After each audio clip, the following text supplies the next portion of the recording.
present The Toff on the Farm, a radio serial in 6 parts, dramatised by Roy Lomax from the novel by John Creasy. Starring Terence Alexander as the Toff, with Robert Dorning as Jolly.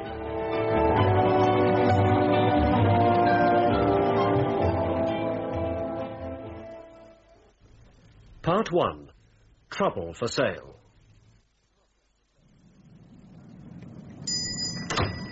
Hello there, Miss Selby. Oh, hello, Vicar. Oh, thank goodness I've caught up with you at last. I've been chasing you all over the village. Sorry. You've been most elusive. Well, I have rather a lot to do. I don't want to be away from home too long. I do understand. I just wanted a word about the church bazaar, you know. Oh, yes. I'm terribly sorry, Vicar, but I haven't had a moment to do anything. Oh, I know you've had a lot on your mind. Look here, would you like to give it a miss this year? I could always ask the Alexanders. No, we'll be all right. Once we've sold the farm, well, that's a major headache solved. Any prospective buyers in the offing? Afraid not. It's a difficult time, I suppose. Yes, I suppose so. We've had 1 or 2 people inquiring. Well, that's a good sign, surely. Yes, but you see, it doesn't help to have a sitting tenant. Ah, yes, Mr. Silas Smith. And he's being very awkward. He won't let anyone inside to look around. I just don't know what to do about it. Well, you must insist. Well, I've tried, but it's very difficult. Would it help if I had a word with him? I don't think so. Thanks all the same. Now, if you don't mind, Vicar, I really ought to be getting on. Yes, of course. I'll give you a ring. When things are a little less hectic, we can talk about the bazaar. Good, yes. Well, I'll leave you to it then. Yes, I'll be in touch. Goodbye, Vicar. Goodbye, Miss Selby. I completely forgot to ask you. Yes? Your brother, if you must think me so rude, how is Alan? Well, he's well. Yes, he's very well, thank you. Well, do remember me to him, won't you? Yes, I will. Good. And I do hope the farm problem resolves itself. You will remember what I said, won't you? Yes, and thank you, Vicar. Goodbye, Miss Selby. Goodbye.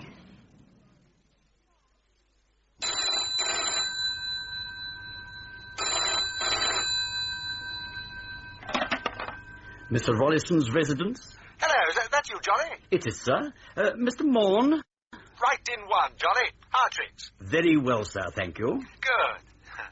Keeping busy, I suppose? There's always something to keep me occupied, sir. Yes. I imagine you wish to speak to Mr. Rolliston. If he has a minute or two, yes. I'm afraid he's out at the moment, sir. Oh, when do you expect him? Well, he was going straight from the gymnasium to a dental appointment. If you were to call again after 12, sir, or Mr. Rolliston could telephone you when he returns. Whichever you prefer. Has he anything on this afternoon? Not to my knowledge, sir. Well, look, Johnny, I'd like to see him as soon as possible, really. Do you think if I wandered round about 12 o'clock? I'm sure Mr. Rolliston would be delighted to see you, sir. Yes. Yeah, well, I'll do that. You'll tell him to expect me? I will indeed, sir. Splendid. May I inquire how you are keeping, sir? Oh, pretty well in the circumstances. I was delighted to hear you were out of hospital. Oh, I'm a very lucky man, Johnny. It was a very serious accident by all accounts, sir. Yes. No more fast cars, eh? And you're able to get about as usual? Sure, of course I am. What do you mean? I just wondered, sir. If you wish, I could call and pick you up. Look, Johnny, just because I've got a tin leg doesn't mean I'm totally incapable. Not a cripple, you know. Of course not, sir. Forgive me. It was just a thought, sir. Yes. Well, no need for you to do anything. I'll be with you at 12. Very well, sir. I shall inform Mr. Rolliston if he returns before you arrive. Thanks. And, yes, sir? Jolly, sorry I flew off a bit. Did you, sir? Unforgivable of me. It was very nice of you to think about it. Thank you, sir.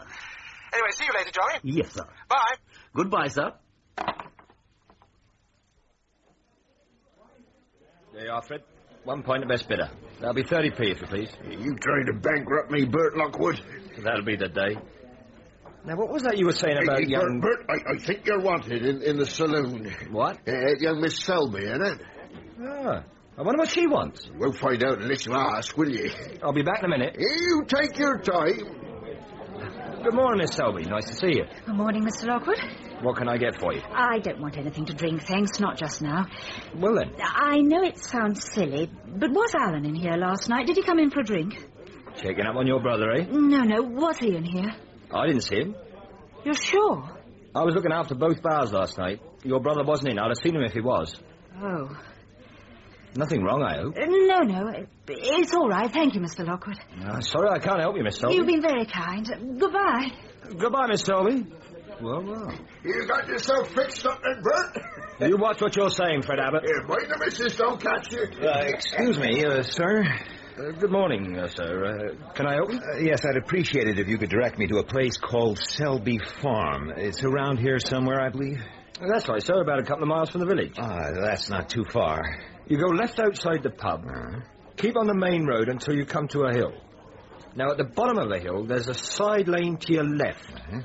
100 yards or so down that lane, you'll come to Selby Cottage. And the farmhouse is another 100 yards further on. You can't miss it. Well, I think I've got that. Down the side lane, you say. Well, I'm obliged to you. Excuse me for asking, sir. But is it about the sale of Selby Farm? Yes, that's right. In that case, you want the Selbys. They live in the cottage. Oh, I see. Well, thanks for putting me straight on that. You know, you just missed seeing Miss Selby. She was in here just a few seconds before you. Wait a minute. Would she be tall, blonde, in a hurry? You did see her, sir. Only just, as she flew past. You know, I think it would be unfriendly to visit her straight away. What do you think? She might not be back home yet, sir. That's what I mean.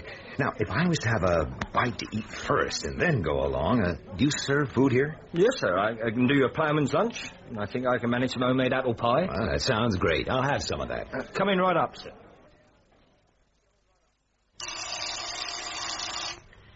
Coming, sir. Hello, Jolly. Mr. Morn. Please come in, sir. Thanks. I think I'm a few minutes late. Hope I haven't kept him hanging about. Not at all, sir. I'm afraid Mr. Rolleston has not yet returned from his appointment. Do you mind if I wait? Please, sir. Come through to the drawing room. Thanks. Can I get you something to drink? No, I don't think so. Oh, that's good to take the weight off my feet. Yes, sir.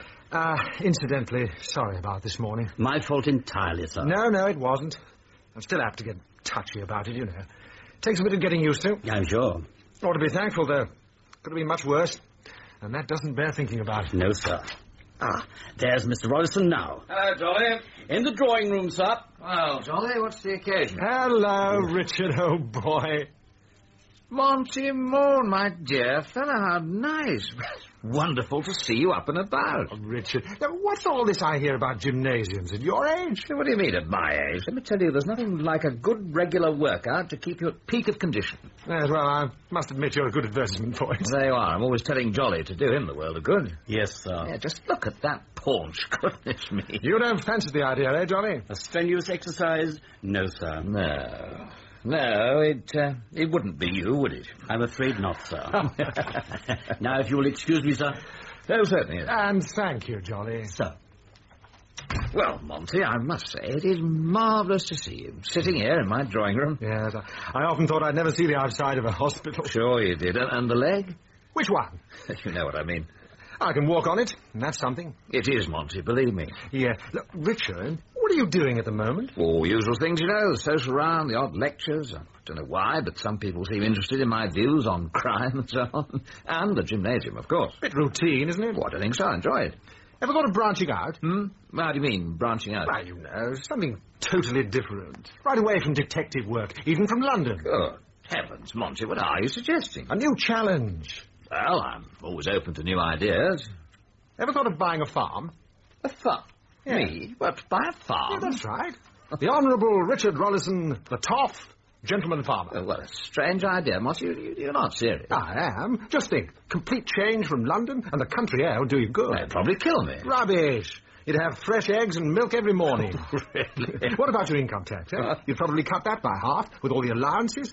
I'm surprised you've never thought of it before. Oh, should I? I'm perfectly happy as I am. Anyway, I've never known anyone with a farm to sell. Well, you do now. I've got just the place. A friend of mine's looking for a buyer. Suit you down to the ground. Now I understand. You've become an estate agent. I mean it, Richard. It's a good idea, you must admit. No, not for me, Monty. Anyway, I wouldn't want to be away from town. London's my home. But that's the beauty of it, don't you see? It isn't far from London. It's about midway to Brighton. Little Dunster's an attractive village. You'd like it. I can just see you tramping the meadows, a gun under your arm, faithful retriever at your heels. In mud up to the armpits? Oh, Monty, really? What, you don't see me as a country squire? Well, you could at least look the place over. It's only about an hour and a half away. What do you say? Oh, not in 1,000 years. No, I'm sorry, Monty. Excuse me, sir. I thought you and Mr. Morn may care for coffee. Oh, thanks, Jolly. By the way, Mr. Morn has come up with an interesting idea. Yes, sir?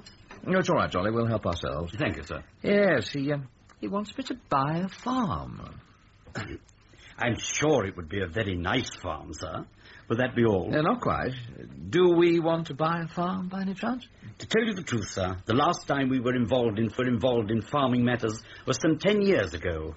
You will recall we pursued 2 particularly dangerous villains through a farmyard, finally overpowering them in a pigsty. A most unpleasant experience, if you remember. I do remember. But this farmhouse is 300 years old. It's an absolute period piece. Most attractive, I'm sure, sir. Is there anything else you require, Mr. Rollison? Not just now, thanks. Thank you, sir. There you are, Monty. I don't think Jolly would stand for it. All right. Then I'd better put all my cards on the table. There are more cards to play. Yes, Richard. I did wonder. This farm belongs to a girl I know, and she inherited it, you see. At the moment, she's trying to sell it. Oh, good luck to her. But there are problems, you see. She and her brother live in a cottage just across from the farm, but the farm itself has a sitting tenant, an old chap called Smith. He's lived there for years and just won't budge. In fact, he scares off any prospective buyers that visit the place. Well, she could go to law. No, that's not her style. No, believe me, Richard, she wants to be fair to the old boy. I think he has a long lease. He pays his rent. Well, if she made him an attractive enough offer... Which she has. Well, why won't he give it up? She doesn't know. That's the mystery. And that's why I want you to buy it. Then you'd have legal right to enter the property. Well, it's rather an expensive way to solve the mystery. That's assuming there is one. I think I found a way round that. It involves me, of course. I think I could talk Gillian into letting you buy the farm for £1. Well, you're not serious. No, listen. Look, you do that, and at least you'd have a piece of legal paper to wave in the face of this Smith fellow. You'd be able to get into the place, have a nose around, solve the mystery, if any. And there you are. And, of course, I know you'd sell the farm back to Gillian at the same price. Oh, you do trust me, then? She's very worried, Richard. Well, it's not really in my line, you know. But it wouldn't take much time. It's a fairly simple operation, I should think. Oh. Well, Monty, look, I'll tell you what. I'll take a drive down there sometime and have a look at the place. But I'm not promising it. Oh, bless you, Richard. Look, how about this afternoon? I'd like to come down with you. Today? Well, it's a bit sudden, isn't it? You've got nothing on, have you? Well, no, I don't. Oh, all right. All right, this afternoon. Splendid. You won't mind if I phone Gillian now, will you? To let her know we're on our way. Oh, no, of course not. Oh, Monty, would you excuse me for a moment? I must let Jolly know we're going out. Yes, surely. Did you want something, sir? Mr. Morn is using the telephone. Tell me, Jolly, how did you find Mr. Morn? Sir? Do you think he's, well, his old self? I don't know, sir. Perhaps a little... how shall I say? Yes, I think you agree with me. Jolly, I have a feeling I'm being rushed into something, and I'm not happy. Would you hand me the phone extension? Are you sure, sir? Yes, I'm afraid I am on this occasion.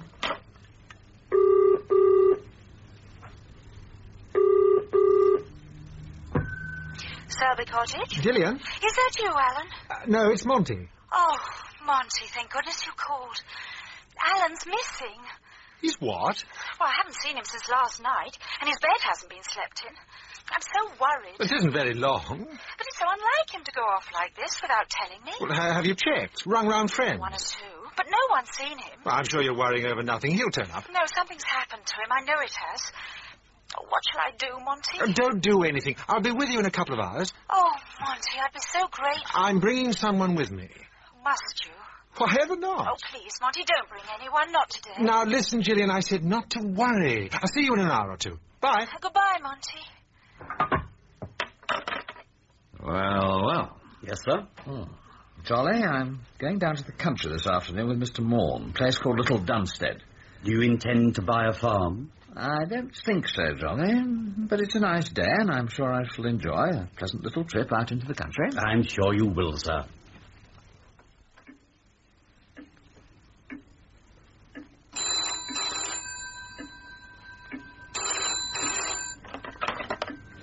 Hello, Selby Cottage? Is that Miss Selby? Gillian Selby? Yes, it is. Listen, you don't know me, but I'm coming along to see you this afternoon. Oh, I'm sorry. It wouldn't be convenient. Oh, wouldn't it? No, I'm sorry. That's a pity, because I might just have a message from your brother. Alan? You know where he is? Well, that makes a difference, eh?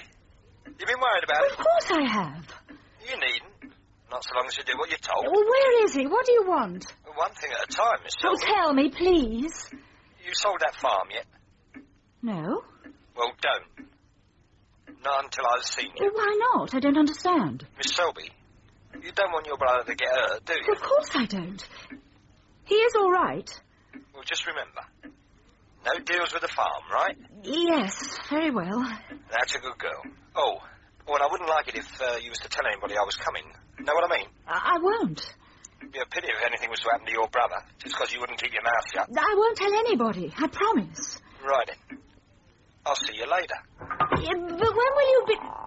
Hello? Hello?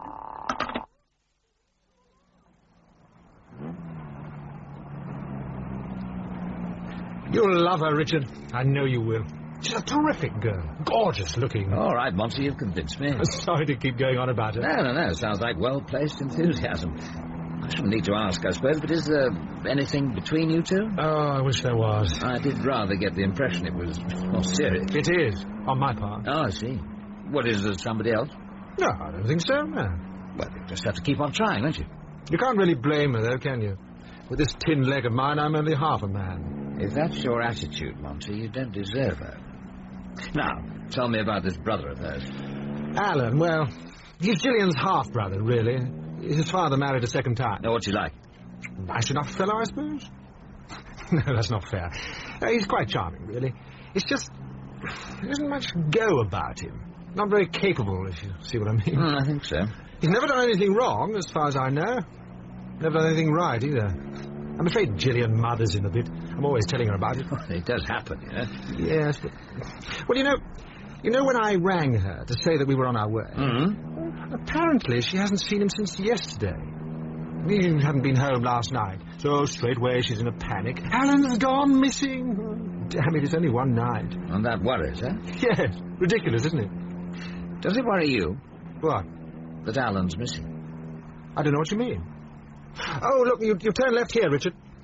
We'll be there in 20 minutes or so.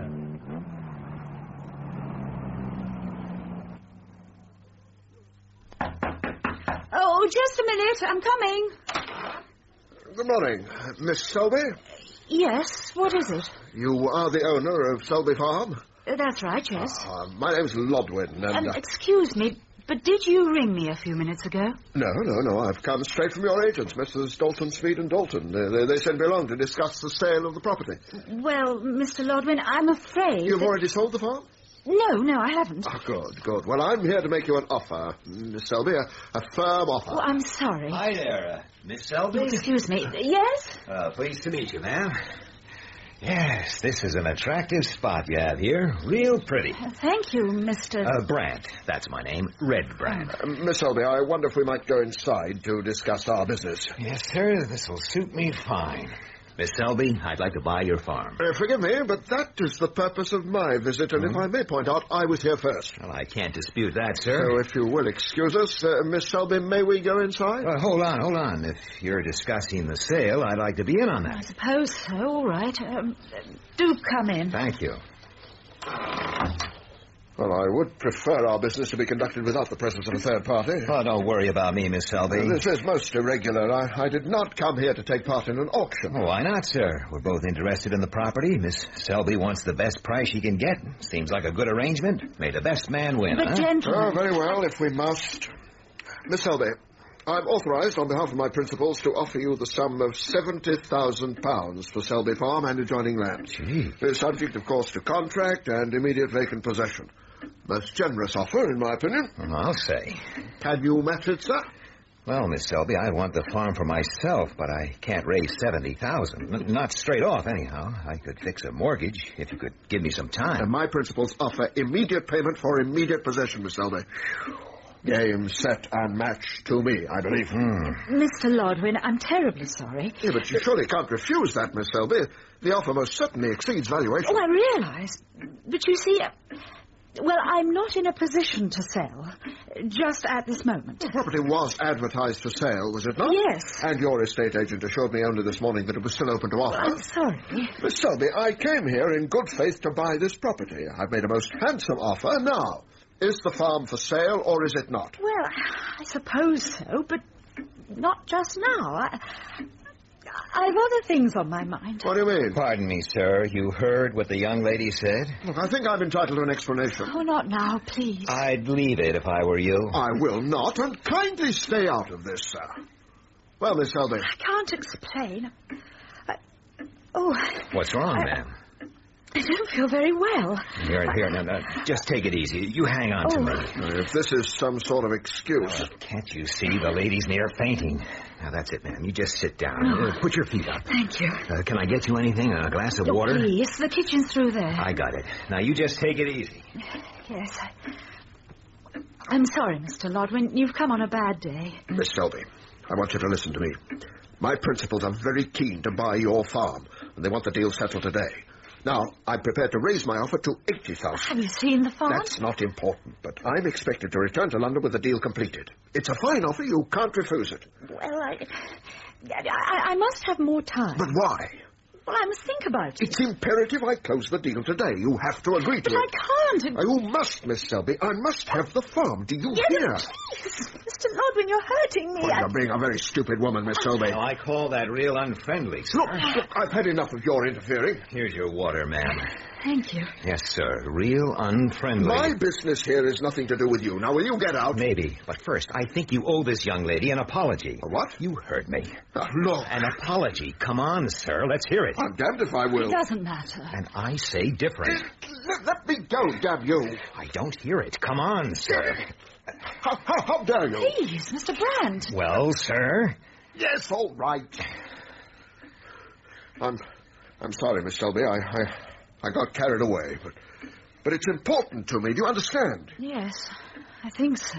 Well, then, that's just fine. Is it? Sure it is. And if you think you're going to get away with... Now, look, Mr. Lodwin, you've got to admit you were getting a bit overexcited. Well, if I was, there was no need for your strong-arm method. Okay, so I overdid it. Does it help if I say I'm sorry? This is a very important deal for me. Right. So why don't we have a minute or two to cool off? And we can pick up the business again when Miss Selby's feeling better.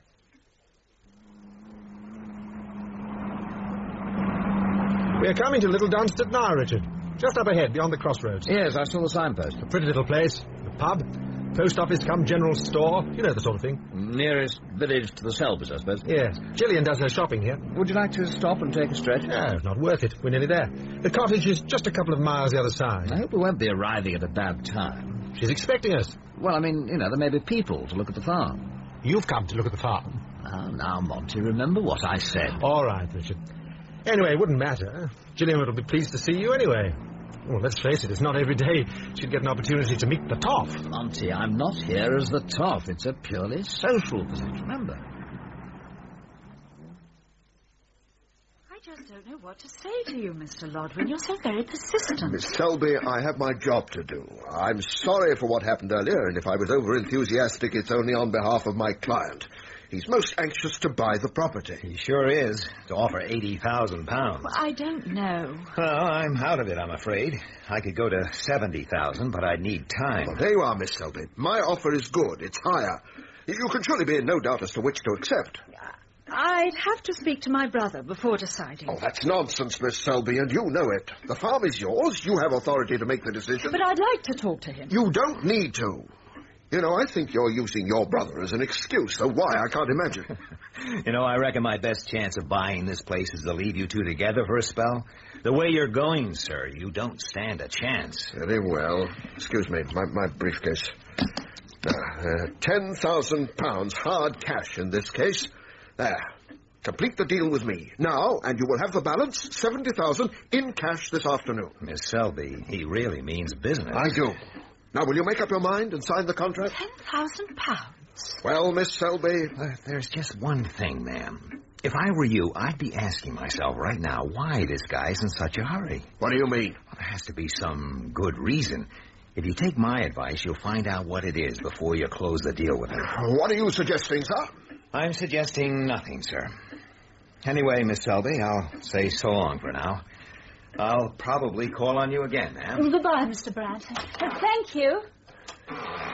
Good. Now, perhaps we can get down to business.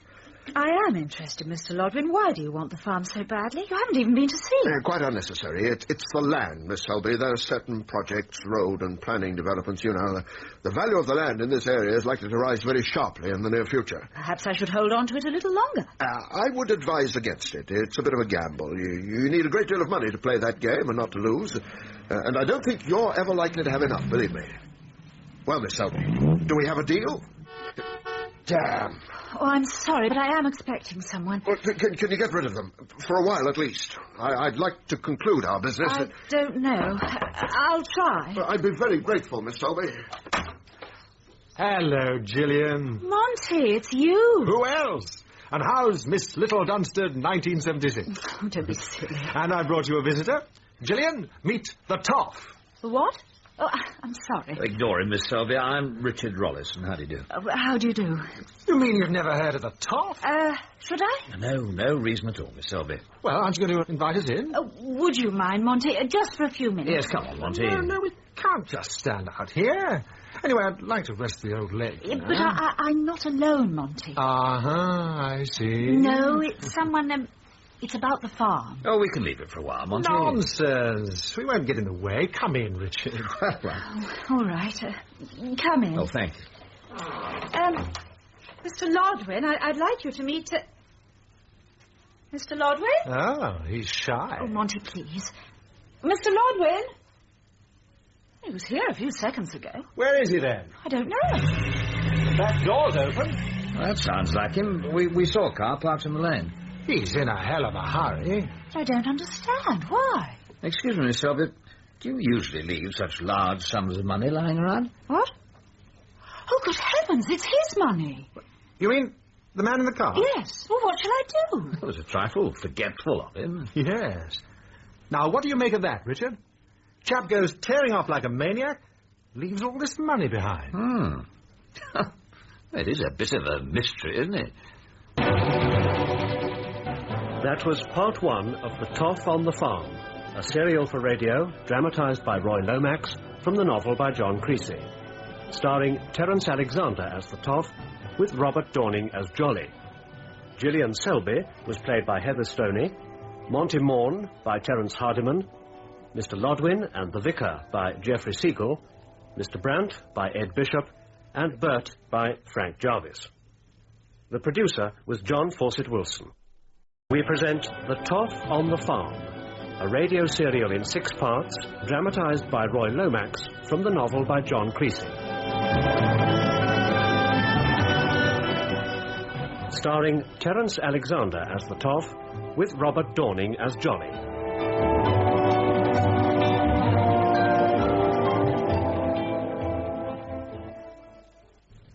Part 2. Dead on Arrival.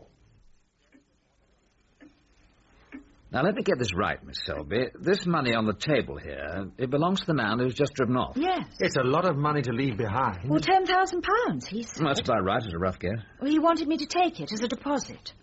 You sold him the farm? No, Monty, I haven't. But he wanted to buy. He was very keen. Well, what do you make of it, Richard? Chap goes tearing off like a maniac and leaves all this money. Yeah, it's a bit of a mystery, isn't it? Wait a minute.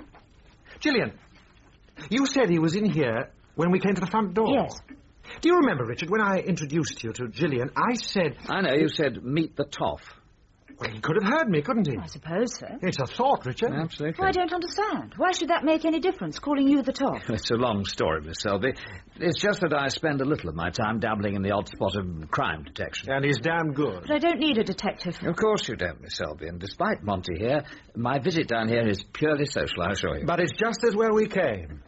What was that chap's name again? Lodwin, that's what he said. Are you sure? Oh, I didn't ask for any identification. Well, there's no reason why you should. Lodwin, now, that doesn't ring any bells. You've never heard of him? Well, I don't know everyone, Monty.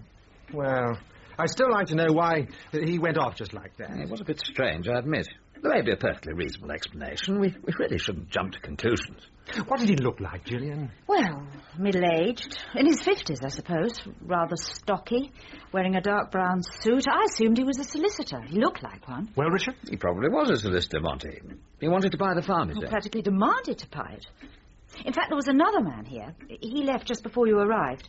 Well, they both had a bit of a to-do, you know. What do you mean? Well, Mr. Lodwin was trying to persuade me to sell, and... Well, he got overexcited and grabbed my arm. He didn't hurt you? Oh, no, not really. Anyway, Mr. Brandt grabbed him and made him apologise. Brandt? Oh, that's the other chap. Yes, an American. He was after the farm, too. Well, good job he was here. Oh, a bit frightening, though. He really went for Mr. Lodwin. Yes, you're having an eventful day, Miss Selby. You know, Richard, it's a good job that I asked you to take on this case. What case? What do you mean? Yes, Monty, that's a good question. Oh, come on, Richard. Yes, but there really isn't a case, Monty. One or two little question marks, perhaps. Well, I did hope that you'd be able to help I Julia. don't need any help. Surely, Richard, there must be something you can really, do. Mr. Rollison. Miss Selby, why don't we try to clear up at least one of these question marks? Well, I'd rather... I'm not going to interfere in your affairs, I promise you. Well, I don't know. Now, may I use your phone? Well... I just want to ring home, have a word with my man, Jolly, all right? Yes, all right, Mr. Rollison. Thank you.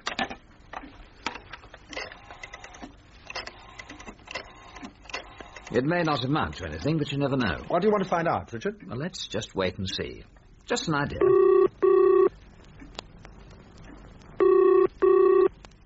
This is Mr. Richard Rollison's residence. This is a recording. Would you please record your message after you hear the tone? And Mr. Rollison will hear it when he returns this evening. Oh, it's me, Jolly. Someone I'd like you to check on, if you would. Name of Lodwin. Lodwin. It's a rather uncommon name, I think. I can't tell you much about him, I'm afraid. In his 50s, stocky, could be a solicitor, accountant, professional man. Anyway, see if you can dig up any more about him, would you? Thanks, I'll see you later. Pity, Jolly's out at the moment. Is that all you need to say? What, check up on Lodwin? Well, don't expect too much, Monty. It may not come to anything at all, but he'll do his best. Well, this is a start, isn't it, Gillian? Yes. Oh, by the way, how's your leg? Oh, playing up a bit, but nothing to worry about. Oh, good. Does it give you much trouble, Monty? Well, a tin leg's not like the one you were born with. No. Incidentally, any news of Alan? Has he turned up yet? No. But you did phone round. Where he might have gone. No. Well, Why not? I thought you were worried about I him. was, but, well, you know. Your two visitors kept you busy, I imagine. Yes, they did. Mr. Rollison, that's right. Can we help to look for him? No, Monty, I'm sure he's all right. So you have heard from him? Yes, I mean, well, not exactly. Gillian, what do you mean? Monty, please, will you stop going on at me? Please leave me alone, will you, please? What the devil have I said now? Now, Monty. Oh, it's awful. It's simply awful. I wish I could tell you, but I can't. That's all right, Gillian. That's all right. Now, please don't distress yourself. I want to tell somebody. I really do. I'd like to help if you'll let me. I don't know. It's your brother, isn't it? Something's happened to him. I don't think so. At least I'm not sure. You tell me about it. I said I'd like to help you. Do you think you could? Yes. Well, this man telephoned. He said some dreadful things. Go on. He said if I didn't do as I was told and keep my mouth shut, something terrible would happen to Alan. And what did he want you to do? Well, he told me not to sell the farm. To anybody. Not till he'd been here to see me. He's coming here? Yes. This afternoon, he said. Then God help him, eh, Richard? Now, hold on, Monty. Did he ask you for any money? No. Anyway, I haven't much money. It's all tied up in the farm. Oh, but he can have the lot, everything. Yes. Well, I think we've got the picture, and Alan in exchange for the farm. It must be an interesting property. I can't wait to get my hands on this character. Oh, Monty, can't you understand? I have to do what I'm told. If anything should happen to us... Yes, of course. You've got to follow instructions. Now, look here, Richard. If you think I'm going to leave Gillian here alone... We've no alternative. He won't come if he sees Gillian has visitors. But, Richard, now, don't worry. Gillian, do you think you can cope with him? Well, I think so. I'll try. Good girl. Now, that pub in the village, is he comfortable? Yes. Oh, that's where we're going, Monty. I don't understand. Well, don't try. And, by the way, we mustn't forget all this beautiful money. Oh, what do you think I ought to do? Have you got a safe or a good hiding place around here? Oh, yes. There is a little secret place down in the cellar. Good. Well, you hide it away there just for the time being. Who knows? Mr. Lodwin may return to claim his £10,000. Now, come on, Monty. Go on, girl. Keep moving. Get up. Get up there. They won't hold you up more than a minute, sir. Oh, that's quite all right. They take their own time. They do that. There's more than some would see. Nice day we're having. Indeed it is. Should be nice down at the coast. That's where you're meeting for. Well, actually, I'm looking for a place near here. Selby Farm. Oh, nearly there, sir. Go on down through the village, along a bit, and down the hill. About 2 miles, I reckon. Thank you. Can I get petrol at the village? Can that. Right between the pub and the bank. Depends on whether you're a spender or a saver. Go on, Rosie. Righto, sir. You can get past now. Morning to you. Morning.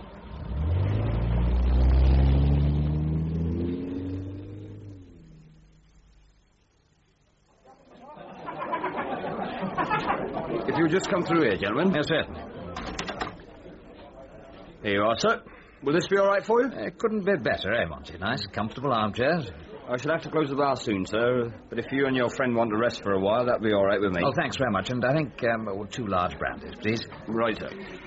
Now, listen here, Richard. You sit down, make yourself comfortable. Oh, very well.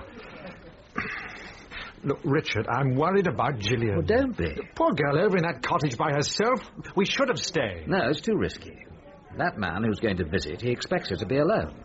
For all we know, he may have been watching the place. He may have seen us there. Well, I don't know. Well, if he did, and if he's followed us, we're in the pub having a drink, aren't we? Here we are, gentlemen. 2 large brandies. Ah, thank you. Will there be anything else before we close? Yes, same again. Oh, well, no, you better make it 1 this time. I'll do that, sir. Can you see anyone? Out in the street? Well, no one I'd suspect. Anyway, he may not be here. But it was better to be on the safe side. Oh, no, we can't just stick around here doing nothing. I don't intend to, but I want you to stay here for a while. Oh, because of this damn tin leg of mine? Oh, of course not. It wouldn't hurt to give it a rest. No, Monty, I'd rather do this little job on my own. What job? What are you going to do? Now, wait a minute. What is it? I don't believe. Look, excuse me a moment, would you? I won't be long, Monty.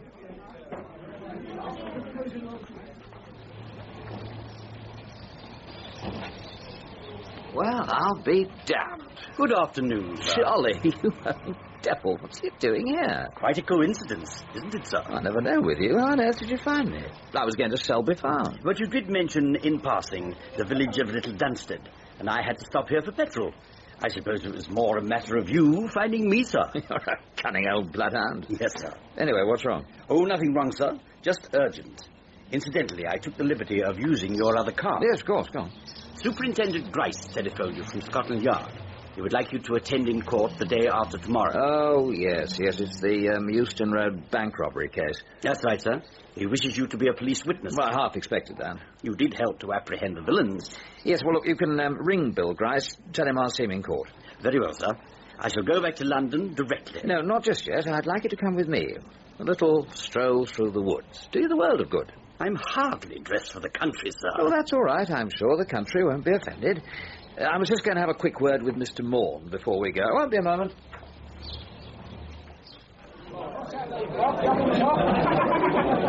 Sorry to dash off like that, Monty. Yes, what's Jolly doing down here? Oh, an urgent message. Look, I'm just going off with him for a while. What about Gillian? Now, you just take it easy. I won't be too long. Just listen, Richard. Don't worry. She'll be all right. Here we are, sir. Your brandy. Oh, yes, thank you.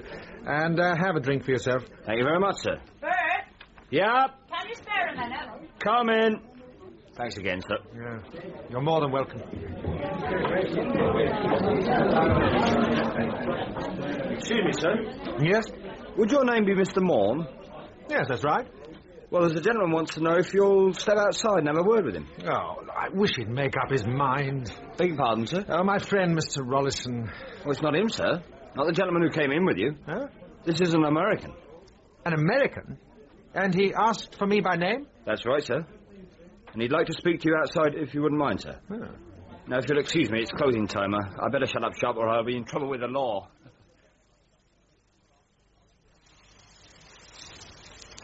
Come along, Jolly. You're falling behind. I'm afraid I am, sir. Oh, it's a soft life, you know, taking its toll. Maybe, sir. But I feel I'm not naturally equipped for this type of expedition. Oh! Now, what is it? Oh, an overhanging branch. I failed to see it in time. You should have been a brownie. Yes, sir.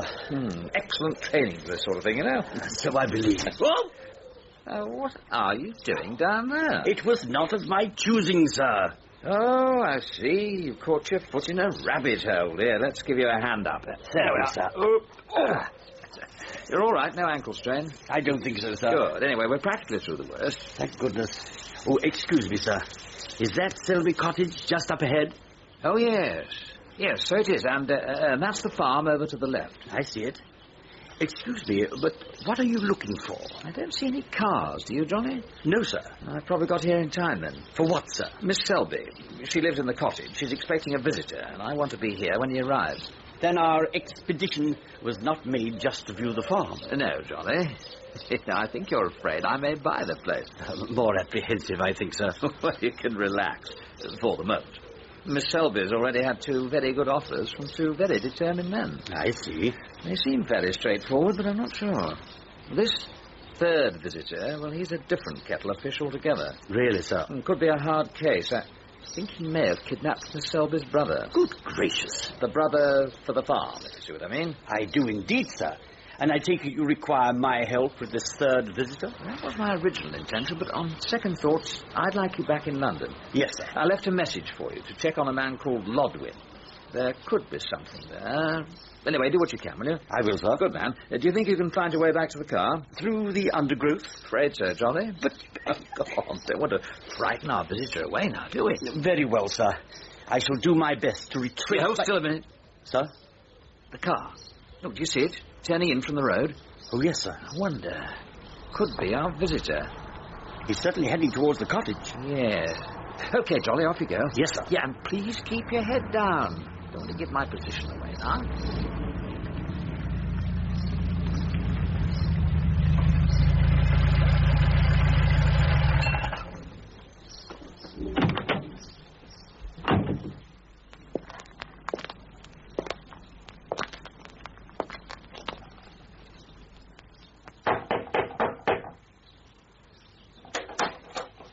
Yes? You, Miss Selby? Yes, I am. Well, here I am, then, as promised. You're the man who telephoned? Right, first time, darling. My brother, how is he? Nice little place you got here. No neighbours to bother you? Yeah, I like it. Look, I'm worried about him. And what about you, eh? Very nice. Please, you said you had a message from Alan. Did I? I don't remember You saying. did. You told me on the telephone. That's all right. Now, don't panic. I was only joking. Oh, please. All right, then. If you want to talk business... Pity. I was enjoying the scenery. Well... One thing. You are on your own? Yes. I mean, no company, like I told There's you. no one else here, I promise. How your brother would like that. Shows you care about him. Well, I'll come in then. Well, can't we talk out here? Excuse me, Miss Selby. So this is where your brother lives. Very cosy. Bit different to where he is right now. He is all right. Yeah, of course he is. Up to now. Anyway, do him good to rough it a bit. Make a man out of him. But you're going to let him come home? That depends. Know what I mean? All right. How much do you want, Mr... No, you call me Charlie. All my mates call me Charlie. Tell me, how much? How much do you think he's worth? Well, I'm not rich. I mean, I haven't much cash. Oh, that's a pity. Oh, there's only the farm. But that's all I have. Well, there you are, then. What are you worried about? I mean, that's the answer, isn't it? A farm's worth a lot of loot, you know. Well, I don't know. Tell you what, darling. You sell the farm to me, and when the deal's gone through, you get your brother back. I'll settle for that. How about you? No, but the farm's occupied. There's a tenant. He won't move out. Oh, he'll be no bother, darling. Not to me. You'd be surprised. So what about it? Well, Well, keep thinking about your brother. What might happen to him? And you'll really pay me for the farm? Of course, darling. We've got to make it legal, haven't we? When we've agreed on a price, I give you the money, you sign the farm over to me, just like normal. Oh, I don't understand. Only difference is, you see, when the deal's gone through, you give the money back to me. And I send your brother home safe and sound, and everybody's happy. But how do I know you'll let Alan come home? You don't. But that's the way it'll be, darling. Don't you worry. Now, how much do you want for the place? Well, I was offered £80,000 just this morning. Were you now? For immediate possession. Yeah, that figures. Well, I better match that, hadn't I? Anyway, I mean 80, 90, 100,000. It's going to come out the same for you and me, innit? How about fixing on 80,000, eh? And you promise you will let Alan go? That's the deal, I said, didn't I? You know what's wrong with you, don't you, darling? You ought to have more trust. But by the way, who made you that other offer? Oh, I can't tell you that. You keep forgetting about your brother, don't you? Well, it was a solicitor, I think. Mr. Lodwin. Lodwin? What's he look like? Oh, he was stocky, thick-set, probably in his mid-50s. A bit of a city gent? Yes. And he did seem very keen to buy. I'll bet. What is it? Him, a solicitor? Blimey, what next? What do you think you know him? Let's say, if it's who I think it is, you'll never get a penny out of him, and if you did, you'd never get a chance to spend it. What do you mean? I don't mean nothing, except you've done better for yourself doing business with me. Now then, darling, how about sealing our little deal with a little kiss, eh? No. Oh, come on, you don't have to be shy with me. Please, get away from me. Come on, darling. No.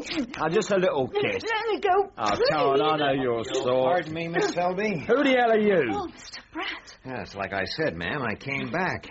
I just happened to see in through the window. Looked like you were having a rough time. None of your business, mate. Clear off. Now, what do you say, Miss Selby?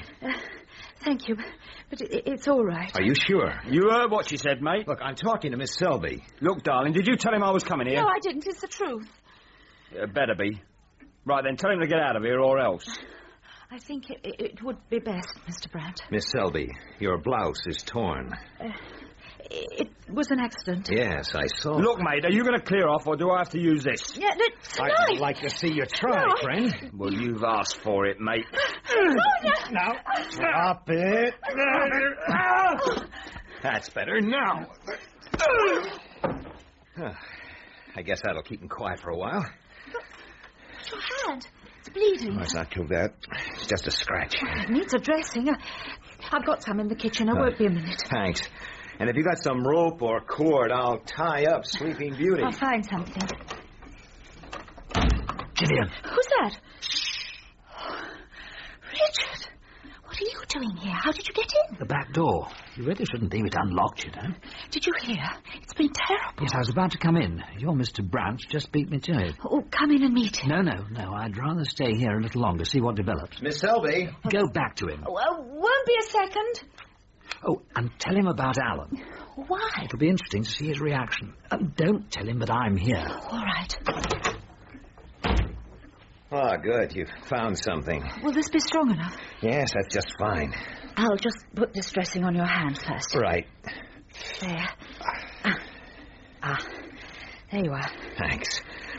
Now, let's truss up our turkey, shall we? Oh, you know, I'm so thankful you came when you did. Glad I was able to help. Oh, and you were right, you know. How do you mean? About this man. Oh, he was horrible. But I couldn't tell you everything.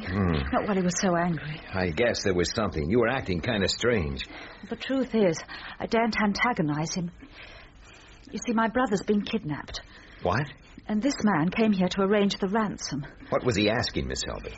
Well, he wants the farm. Does he? Hold on. I think he's coming round. Well, he's going to be disappointed, isn't he? But you don't understand. My brother... This man may be one of a gang. You leave it to me, Miss Selby. You... Can you hear me, mister? You bastard. This young lady wants to know where her brother is. She'll have to want. And you're going to tell her. Go to hell. He's going to need a little persuasion, ma'am. Would you hand me that knife? Yeah, what are you going to do? Thanks. Now, we don't have much time, so I'd be grateful if you'd step outside, ma'am. It's not very pleasant, but it won't take long. No, wait. Don't leave me with him. I think he's going to save us a lot of trouble, Miss Selby. Look, I'll make a deal with you. If you let me go, I'll tell you where to find her brother. No, you got it the wrong way, mister. You tell me where the brother is, and he'd better be alive. Then I may let you go. That's the only deal you get from me. Okay. He's at Brighton, in a boarding house, and he's alive all right. You've got to believe me. How far is this Brighton from here? Less than an hour by car. Right. Now, what's the address? Norton Street, number 51. That's all I can tell you. Well, it'd better check out. It will, I promise. Well, there's just one more thing. Why do you want the farm? I don't know. Honest. I still have the knife, mister. No, honest. I was just paid to put pressure on the girl, and that's the truth. Please, Mr. Brandt. At least we know where Alan is. I'd like to get to Brighton as soon as possible. Well, I guess this guy'll keep for a while. Do you have some place where I can lock him up until we get back? There's a small box room at the top of the stairs. There's a lock on the door. Well, I'll get him up there before we leave. Come on, you. I'll be down in a minute, ma'am.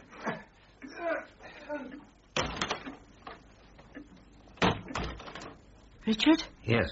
You heard? Yes, every word. You're both going to Brighton to find Alan. Yes. Look, Can you keep him here for a while, delay him? Is it important? Well, I just need time enough to get back to the village to pick up my car and Monty. What are you going to do? Get to Brighton as fast as I can. But, Richard... Look, you will do that for me, please. And all being well, I'll see you later at 51 Norton Street.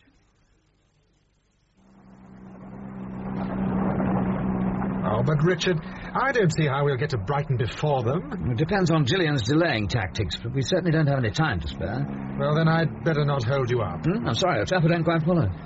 Should have told you before, but it's this leg. I'm afraid the scar's opened up. Oh, no. Is it bad? Not good. It hurts like hell. I think it needs looking at. Damn, of all things. Well, I'm sorry, Richard. No, Monty, no, it's not your fault. I just want to get to Brighton before they do. Well, look, why don't you drop me off somewhere along the road? You can press on. Certainly not. I'll be all right. My dear Monty, I wouldn't dream of it. If you need to see a doctor urgently, then we'll make sure you get to one.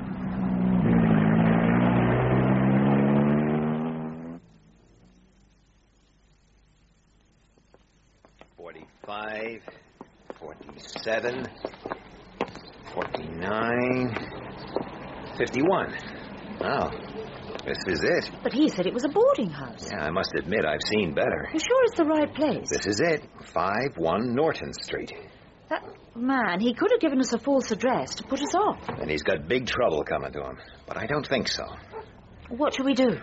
Well, let's knock on the door and see what happens from there. Now, that's real friendly, leaving the door open for us. Hello, anyone at home? Hello there. What do you think? I think we might as well invite ourselves inside. I'll have a look around. You stay out here. If you're going in, I'm coming with you. All right, but stay close. I will.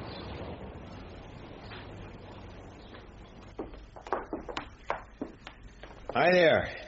Anyone here? No? Well... No, nothing in here. There's no furniture, just that bit of old carpet. Let's try this one. Yeah, same in here. Room's empty. But he did say it was a boarding house. There should be someone about. Can you imagine anyone wanting to stay here? No, it's filthy. No one's lived here for ages. Well, some people might call this a kitchen. Ooh. Yeah, I know what you mean. Well, there are 2 more floors. Better check them out.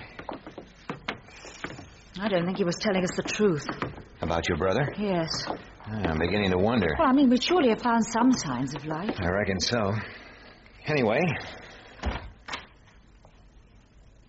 Well? Don't come in. What is it? No, stay there. Well, why should I? It's Alan, isn't it? No. It is. I know it is. Please let me see. I said no. But you must, please. Miss Selby, that is not your brother. But you don't know, Alan, what he looks like. Now, listen to me. I know that man in there, and it is not your brother. Hello? Oh, who's that? That's all we need right now. Hello. Oh, it's all right. It's a friend.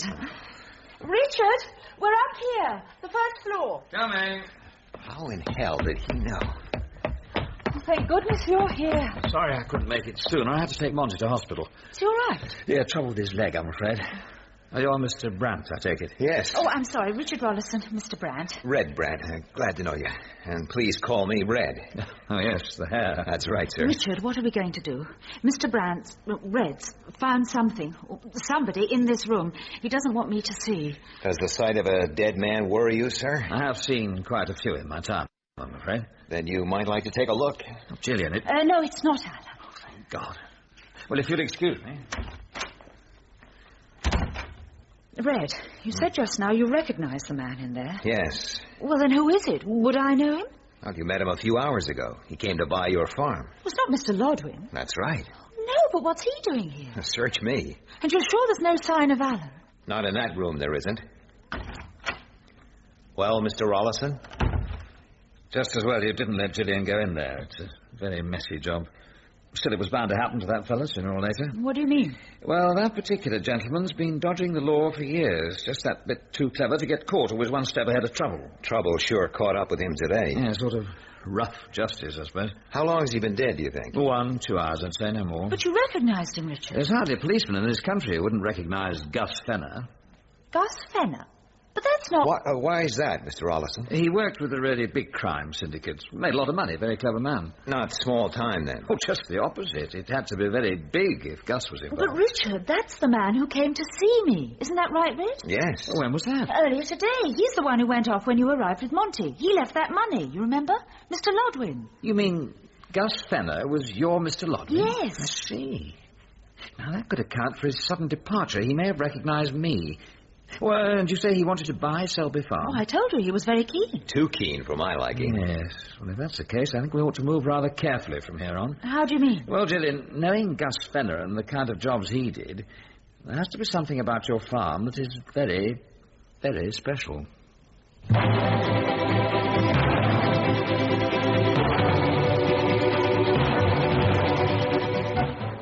That was part 2 of The Toff on the Farm, a serial for radio dramatised by Roy Lomax from the novel by John Creasy, starring Terence Alexander as the Toff with Robert Dorning as Jolly. Gillian Selby was played by Heather Stoney, Monty Morn by Terence Hardiman, Charlie and Bert by Frank Jarvis, and Red Brandt by Ed Bishop. The producer was John Fawcett Wilson. We present The Toff on the Farm, a radio serial in 6 parts, dramatised by Roy Lomax from the novel by John Creasy. Starring Terence Alexander as the Toff, with Robert Dorning as Jolly.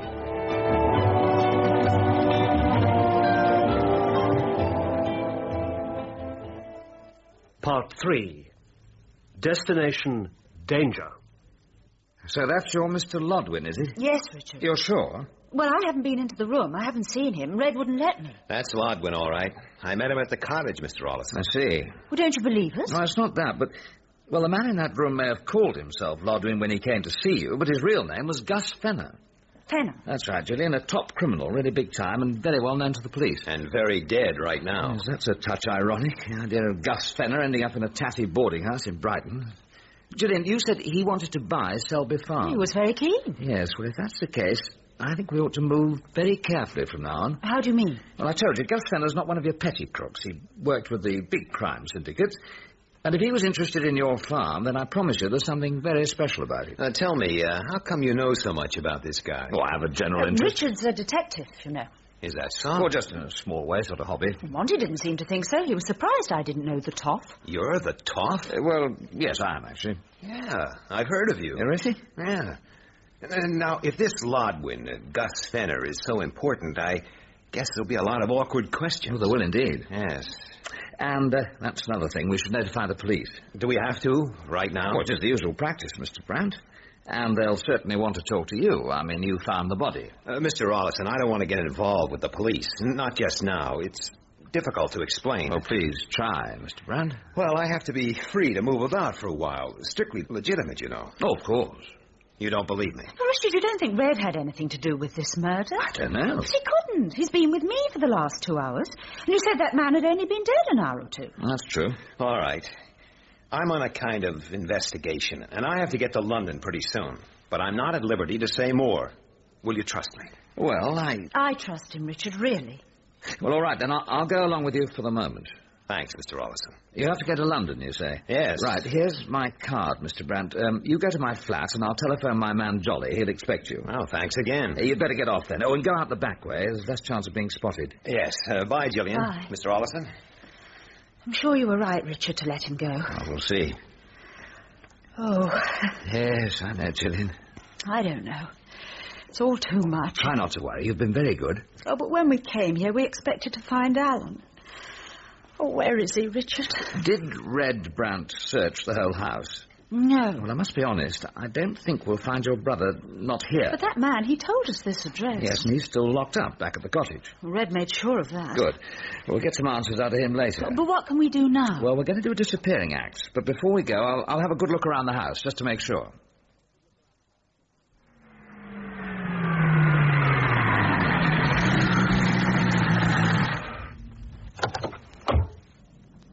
Okay, Jackson, round the back. Yes, sir. And keep your eyes open. Right, Hattie, we'll go in the front way. I still think it's a false alarm, sir. It could be, but the sooner we check it out, the sooner we'll... Hey there. Just a minute. Yes? Where do you think you two are going? We're just on our way to the main street. Not yet, you aren't. I want a word with you. Spoken like a policeman. That's right. My name's Bishop, Detective Inspector. My sergeant. This is Miss Selby. I'm Richard Rollison, so now we all know one another. Rollison? Yes. Richard Rollison, the toff. You've got a good memory, Inspector. Let me see now. Eastbourne, the Holman jewel robbery, must be, 10, 11 years ago? Well, what are you doing here at this house? Oh, purely a social call, you know. Mr. Rollison, please. Very well, Inspector. There's someone upstairs. You'll know him very well, I think. All right, Sergeant, go up and check. Yes, sir. The first door on the right, Sergeant. Thank you. Anyway, he won't be running away. I'm afraid you have a dead man on your hands. I see. Do you know who it is? Would you believe Gus Fenner? No. It's true. And you found the body? Well, something like that, yes. And you were just going to walk away without telling anyone? Oh, not at all. But I imagine someone's already phoned and tipped you off, yes? Well? Why else would you be here? I am right, aren't I? Yes. Well, it's all a bit too packed for me. You think so? Mr. Rollison, I'm going upstairs to have a look at that body, and you're coming with me. As you wish. And I'll have a statement from the two of you. If I'm satisfied, then I'll let you go. For the present. Okay, well, Inspector, shall we go and view the body? And so, having decided that the matter could be left in the most capable hands of the police, I suggested to Miss Selby that we leave the house. The rest you know. I wasn't speaking too quickly for you, Sergeant, was I? No, sir. Good. Well, Inspector? All right, Mr. Rollison. I'm satisfied. You can both go. And you have my card and Miss Selby's address if you need anything further. I have. Are you ready, Gillian? Yes, Richard. Goodbye, then. Thank you, Inspector. Goodbye, Miss Selby. Mr. Rollison. Well, Harry, what do you think? Seems fairly straightforward. Yes, but the toff's a fly customer. I wonder if he was telling us everything. I wouldn't know that, sir. You know, the more I think about it... Yes, I reckon that's what we'll do. Go and give Jackson a shout. Tell him I want him up here. And then, Harry, there's a little job I'd like you to take care of.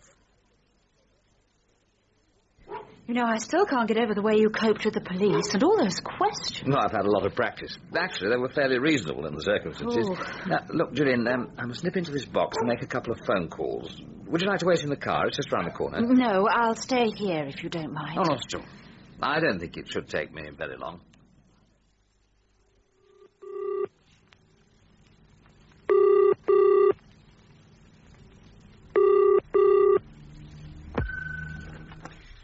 Mr. Rollison's residence?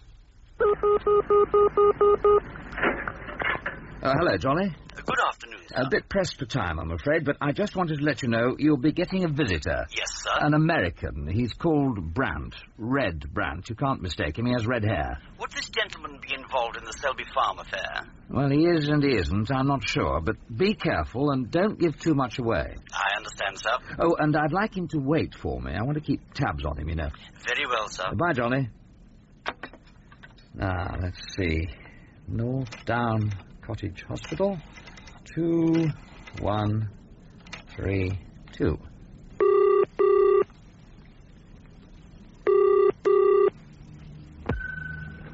Off Down Cottage Hospital. Casualty, please. Certainly. Putting you through. Casualty, Nurse Phillips. Oh, good afternoon. I wonder if you can help me. If I can, sir. I brought a friend into casualty this afternoon. I'd like to know how he is, if he's been admitted. What's his name, sir? Morn. Monty Morn. What time did you bring him in, sir? Oh, about 4:10. Just one moment.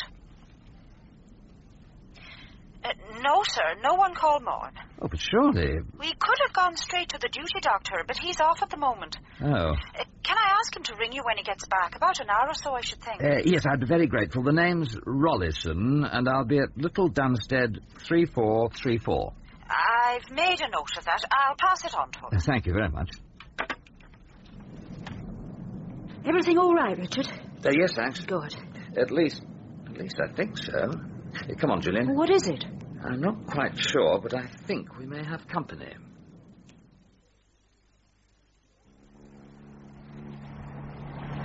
Well, Richard, I certainly didn't notice anyone. You say he was parked across the road? Yeah, just up from the phone box. No, I didn't see it. You weren't supposed to, Gillian. Are you sure it was that police sergeant? Absolutely. What's more, I think he knows I spotted him. I haven't seen him in the driving mirror since we left Brighton. But he's still following. Oh, you can be sure of it.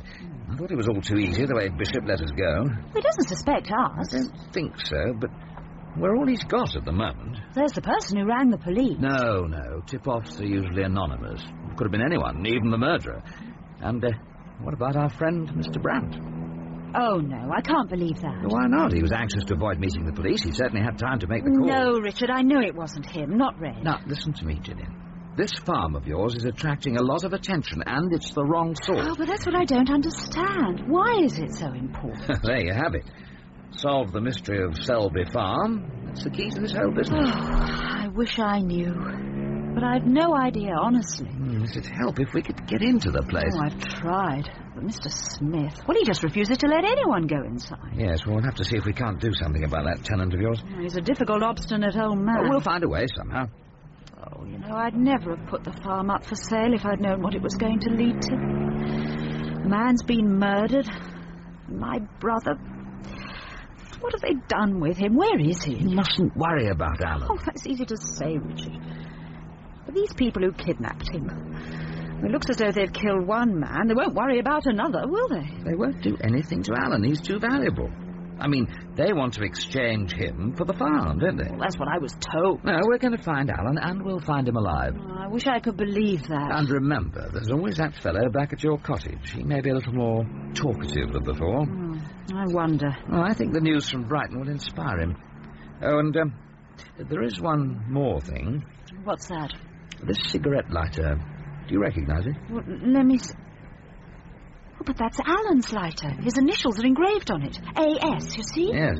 Oh, where did you find it? Beside Gus Fenner's body in that room. So Alan had been there at that house. He may have been there.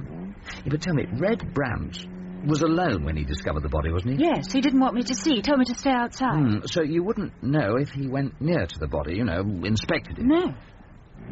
Oh, Richard, you surely don't think Red put the lighter beside the body? I don't know. Oh, no, I can't believe that. It's a possibility. But Red Brandt... No, Richard, I'm sorry, but I think you're wrong. Let's hope so. If only for your sake, Gillian.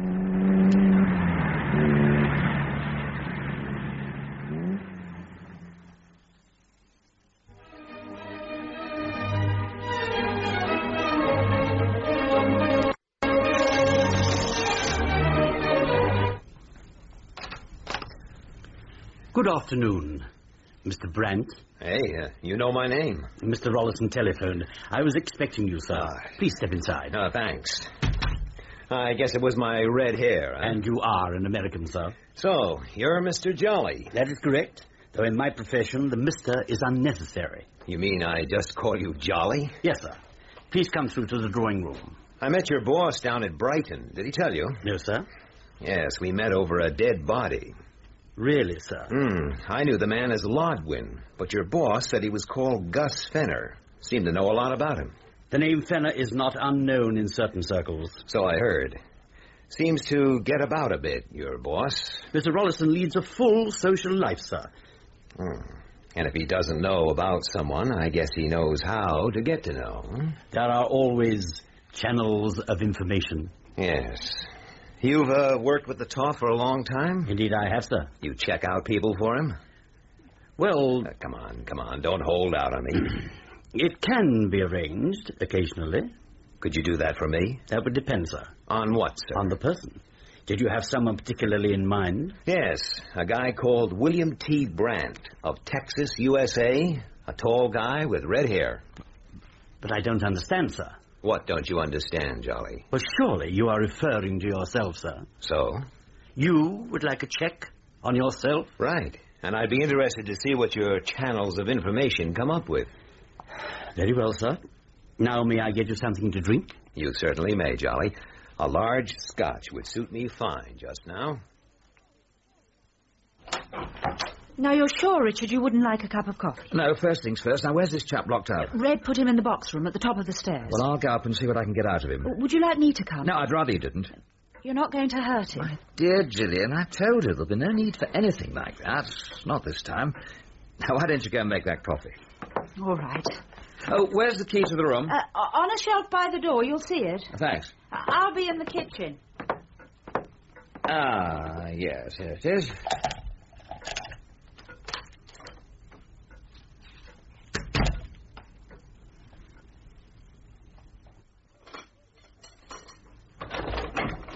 Richard, you were quick. Yes, it didn't take very long. Well, what did he tell you? Nothing, I'm afraid. Oh, and you were so sure. Yes, I was, but it wasn't possible, you see. He's been stabbed to death, just like the other one. Oh, damn. Oh. Yes, what is it? Is that Mr. Rollison speaking? Yes, it is. Ah, good. I'm Dr. Ellis, North Down Cottage Hospital. Oh, yeah, I'm sorry about that, Doctor. You caught me at a bad moment. Oh, I'm sorry. No. It's very kind of you to call. You obviously got my message. Yes, I did, Mr. Rollison. And I'm rather surprised. You haven't seen or heard from your friend? Well, no, not since I left him in your casualty department. He was in great pain. Yes, that's the point, Mr. Rollison. It was Mr. Morn. Yes. Yes, I spoke to him myself. In fact, we chatted for a minute or two. But he didn't ask for any medical attention. Oh, but he was in serious trouble. His leg, you know. Really? How very strange. He told me he was waiting for a taxi. A taxi? Yes. He seemed perfectly fit to me. Anyway, I didn't see him leave. I was busy. I suppose his taxi arrived. What on earth? I'm sorry I can't tell you any more, Mr. Rollison. No. It's very good of you to call, Doctor. Yes, well, goodbye then. Goodbye, Doctor. Well, I'll be damned. What is it, Richard? Wait, Monty, what the devil's the man playing at? He isn't at the hospital. No, he isn't, and I fell for that story of his. I must be mad. There was nothing wrong with it. But you weren't to know. He must have had a good reason. Why the hell didn't he tell me? Richard, that man upstairs. What are we going to do? Yes, you're right, of course. He is the number one problem. Yeah, I think I have the answer to that one. What? You remember the police sergeant who followed us from Brighton? Yes. Well, Gillian, would you be all right on your own, just for a few seconds? I think so, but where are you going? Not far, just outside the back door. Oh, don't be too late. I won't, I promise. Sergeant? Sergeant! Oh, come on, man. Where are you hiding yourself? Here, Mr. Rollison. Ah, there you are. Now, come on, I've got a job for you. I'm waiting for Mr. Bishop. Oh, to hell with Mr. Bishop. He's on his way. Be here any minute. All right, yes, you wait for him then, but come in when he arrives. He'll be interested. I'll tell him, Mr. Rollison. You heard that, didn't you, Gillian? Yes. Oh, it's a relief knowing the police are here. Please, for your sake. How are you feeling? Bit shaky. Not surprised. Now, look, Gillian, I'm going to stay here with you Oh, until good. Bishop arrives. We'll hear his car. Yes. Then I want to slip away for a while. What for? Now, don't worry, it's nothing illegal, just that I'd rather the police didn't know what I was doing. They're bound to ask. If you don't know, you can't tell them, can you? Will you trust me? Yes, all right. Good girl. Now, if you'll tell me where you keep your drinks, I'm going to prescribe a brandy for the two of us. Well, Jolly, when I said a large scotch, I didn't think it would be that large. But I sure needed it. May I refill your glass, sir? I'd like that, but no thanks. I have to be on my way. Must you, sir? If you could only wait until Mr. Rollison returns. No, I've got things to do, people to see. Can't just sit around here. I'm sure Mr. Rollison would prefer you to remain in the flat. You're serious? Yes, sir. Well, why shouldn't I leave? Because I would agree with him, sir. I don't get you. Shortly after you arrived, two men appeared in the street outside. They've been watching this building. Show me. You can see them from this window, sir. Be careful, the curtains. Yes. One by the mailbox. And the other at the corner of the street. Would you say they're police? I really wouldn't care to comment on that, sir. Well, Jolly, I've got to get out of here and fast. Now, how do I do that without those two guys seeing me? I would suggest you remain here, sir. Now, come on, give. There has to be a way. Well, sir, if you must go, there is the fire escape, approachable through the window of the guest room. Climb up that onto the roof, and from there to a fire escape on the far side of the building, and so down to the street. Have you done it, Jolly? Oh, indeed, yes, sir. On a number of occasions. Well, in that case, so can I. Show me the way. The guest room, sir, and the window. Thanks. And don't forget that check you're going to make on William T. Brandt. Indeed, I will not, sir.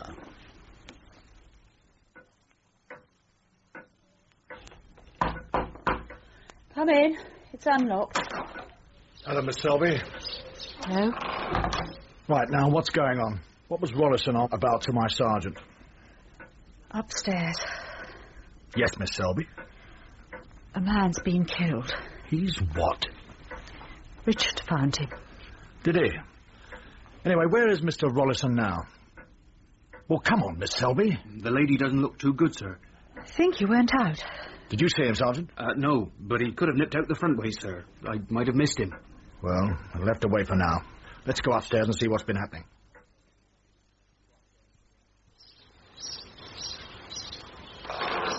Here, you. What do you think you're doing? Ah, good evening. Mr. Smith, isn't it? What do you want? Lovely evening, isn't it? What are you after? Oh, nothing, really. Just looking over the farm, you know. Oh, well, may I give you a hand with that rubbish bin? It looks terribly... You stay away from me. I can manage. Of course you can. You get off my property. I've had enough nosy partners for one day. Oh, you've had other visitors, have you? No good snoop as the pair of you. Or that la-dee-da. But you're all the same. Oh, I do hope not. Don't you worry. I can spot you a mile off. Yeah, but we'll pay you very well for the story, Mr. Smith. Story? What story? I don't understand. Look, why don't we have a little chat about it? I'll go inside and... You keep out of there. Do you hear? Well, as you wish. Yeah, it's charming. Absolutely charming. My readers will love it. I must get a photographer down. Photograph? For the article, Mr. Smith. Surely... Oh, now I understand. Do forgive me, Mr. Smith. I'm afraid we've been talking at cross purposes. What? Well, your other visitor, I'd assumed he was a journalist like myself. I don't want my name on no newspaper. Would be a lot of interest and support for you in your fight to stay in the farm, an Englishman's home, all that. I've a right to this farm while I pay my rent. And I've got that in writing. Yeah, but you could be evicted, you know. I mean, Miss Selby may get a court order. Well, I'll tear it up. Anyway, she'll never get a court order. She wouldn't dare. But, Red... And I've had enough of you, and you prying into my affairs. So get off my land. Mr. Smith, I'm only trying to point out... Ah, now, will you get off my property? Or do I have to throw you? Oh, steady on that. Oh, look what you've done. Spilt all that rubbish. If you'd have gone like I said... My goodness me, you are a heavy smoker, aren't you, Mr. Smith? What's that? All these empty cigarette packets. It's American, aren't they? Now, you mind your own business, will you? And for the last time, get off my property. Now, you're sure you'll be all right, Miss Selby? I'm just going outside with the sergeant. Yes, thank you, Inspector. Right, then. Well, I didn't want to talk in front of her, Harry. No, sir. Well, it's a bit of a turn-up, isn't it? 2 in one day. We can do without that. Now, you locked the door to the box room? Yes, and the team's on the way, sir. Good. Has to be the same man who did the Brighton job, then. It's the same M.O., isn't it? Won't be many around like him. He's a professional. I wonder where Rollison's got to. You don't suspect him? No. Anyway, you're his alibi, aren't you? I mean, that character's been dead for an hour at least. Hello there. Oh, good evening, sir. Who are you? What's going on here? One thing at a time, sir. What's your name? Morn. Monty Morn. And what are you doing here? I've come to see Gillian. I'm a friend. Look here, who are you? The police, sir. What on it? Nothing's happened to Gillian. Oh, no, she's all right. Oh, thank God. But there has been a nasty accident. Is Richard with her? Richard? Mr. Rollison. We both came down to see her. You're a friend of his, are you? Yes, of course. Look, I'd like to go in, please. What do you think, sir? Well, she's not feeling very well. Then she'll need looking after, please. All right. Go on, then. But be careful. Thanks. Gillian, it's Monty. Was that wise, sir? Well, I don't know, Harry. But in the circumstances, well... Did you get anything out of her? No, not really. She's in no condition. Delayed shock, I reckon. Did go on about her brother. Oh, and that money. She was right about that. Must have been 10,000 quid in that case. Yes. You know, just between you and me, Harry, the Yard will want to be in on this. But it's on our patch, sir. Maybe. But you see if I'm not right. Hello, Inspector. Sergeant. Oh, Mr. Rollison. We've been waiting for you. Yes, I'm terribly sorry I wasn't here to meet you. I had a little job to do. If I asked you about it, would you tell me? Of course. If it had anything to do with upstairs. But it hasn't? No. That's nasty business, Inspector. Very. Will you give us a minute, Sergeant? Oh, yes, sir. I'll be down at the car. Oh, what is it, Inspector? Well, I'm not sure if I'm doing the right thing, but Miss Selby shouldn't stay on here at the cottage. I agree with you, but won't you need her? Maybe, but not right now. She's not in a fit state. Do you know any friends she'd go to? Look, I could take her up to town, to an aunt of mine. She'd be well looked after there. Do you think you could persuade her? Well, try. And there's a gentleman in there says he's a friend of yours, name of Morn. Is he free to leave as well? Will you vouch for him? Yes, I think so. You don't sound so sure. Of course, yes, I am, yes. Well, so long as we know where we can get in touch. And just so you know, I'm sending all the details to Superintendent Grice at the Yard. Oh, Bill Grice knows me well enough. So I believe. But you're satisfied that we're in the clear? Well, I'm satisfied you couldn't have killed that man upstairs. Now, you go in there and get your friends ready for the op. Thanks, Inspector. Hello, Monty. Gillian. Thank goodness you're here, Richard. Richard, I wanted to... Later. Now, we're all going to London by kind permission of Inspector Bishop. I can't go. What about Alan? Look, there's no point.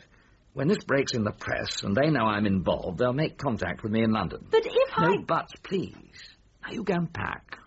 Anything you need, just for a night or two. Oh, all right. Now, Richard, shouldn't one of us stay here, just in case? No. Well, I don't want to hear another word from you, Monty, not until we get away from here. Well, Mr. Rollison? We're nearly ready to leave, Inspector. I'll just make a note of the addresses you'll need. Thanks. And I hope you'll all be there if and when you are needed. Oh, you can be sure of that, Inspector. Now, you're not to worry about a thing, Gillian. It's all taken care of. Jolly's gone over to see my Aunt Gloria, so she'll have everything ready for you when you arrive. But Richard... No. You need a good rest right now. And she'll love having you. Probably spoil you, of course, but never mind. It's such a terrible nuisance. Not at all. Not like this so-called friend of ours. What? Hey, Gillian? What do you mean, Richard? Well, don't sound so surprised. You know perfectly well what I mean. All that rubbish about your leg playing you up. That's unkind, Richard. It was very painful. You made a most remarkable recovery, I must say. Well, you know, right sort of injection and... But you didn't have any treatment, did you? He rang the hospital, Monty. Oh. Now, come on, Monty. Why'd you tell me that pack of lies? They weren't lies. Well, not really. Well, you were certainly less than honest. I want to know why. I suppose I did have a reason. Well, tell me.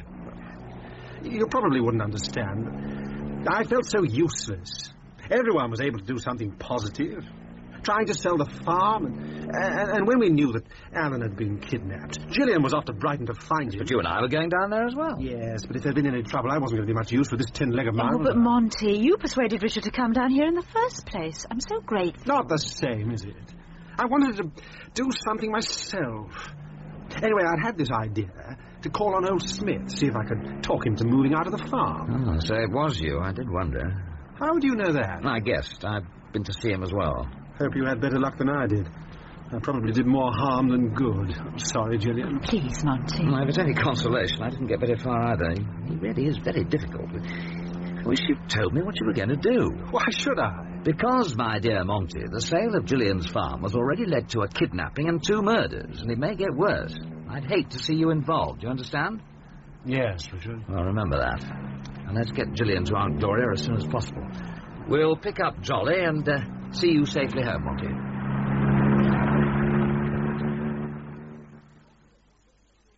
Ah, we've caught the lift. You'll both come up for a nightcap. Of course, and Jolly has this special treat in store for you, haven't you, Jolly? Sir? Oh, press the button, there's a good fellow. You remember, I mentioned on the phone.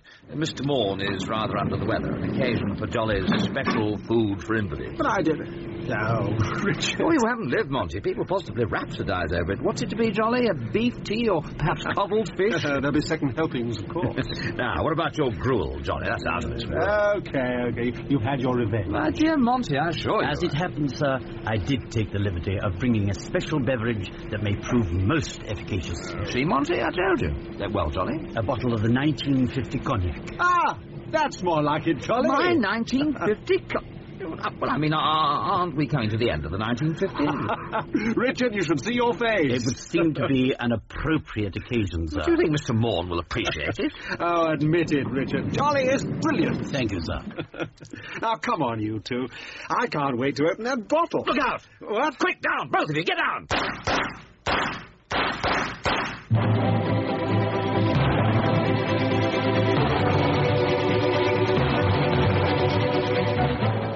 That was part 3 of The Toff on the Farm, a serial for radio dramatised by Roy Lomax from the novel by John Creasy, starring Terence Alexander as the Toff, with Robert Dorning as Jolly.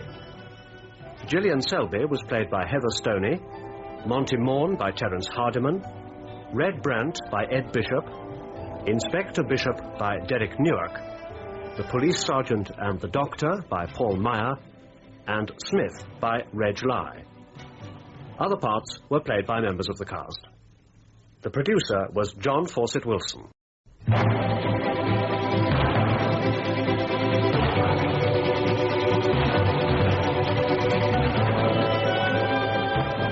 We present The Toff on the Farm, a radio serial in 6 parts, dramatized by Roy Lomax from the novel by John Creasy. starring Terence Alexander as the Toff, with Robert Dorning as Jolly.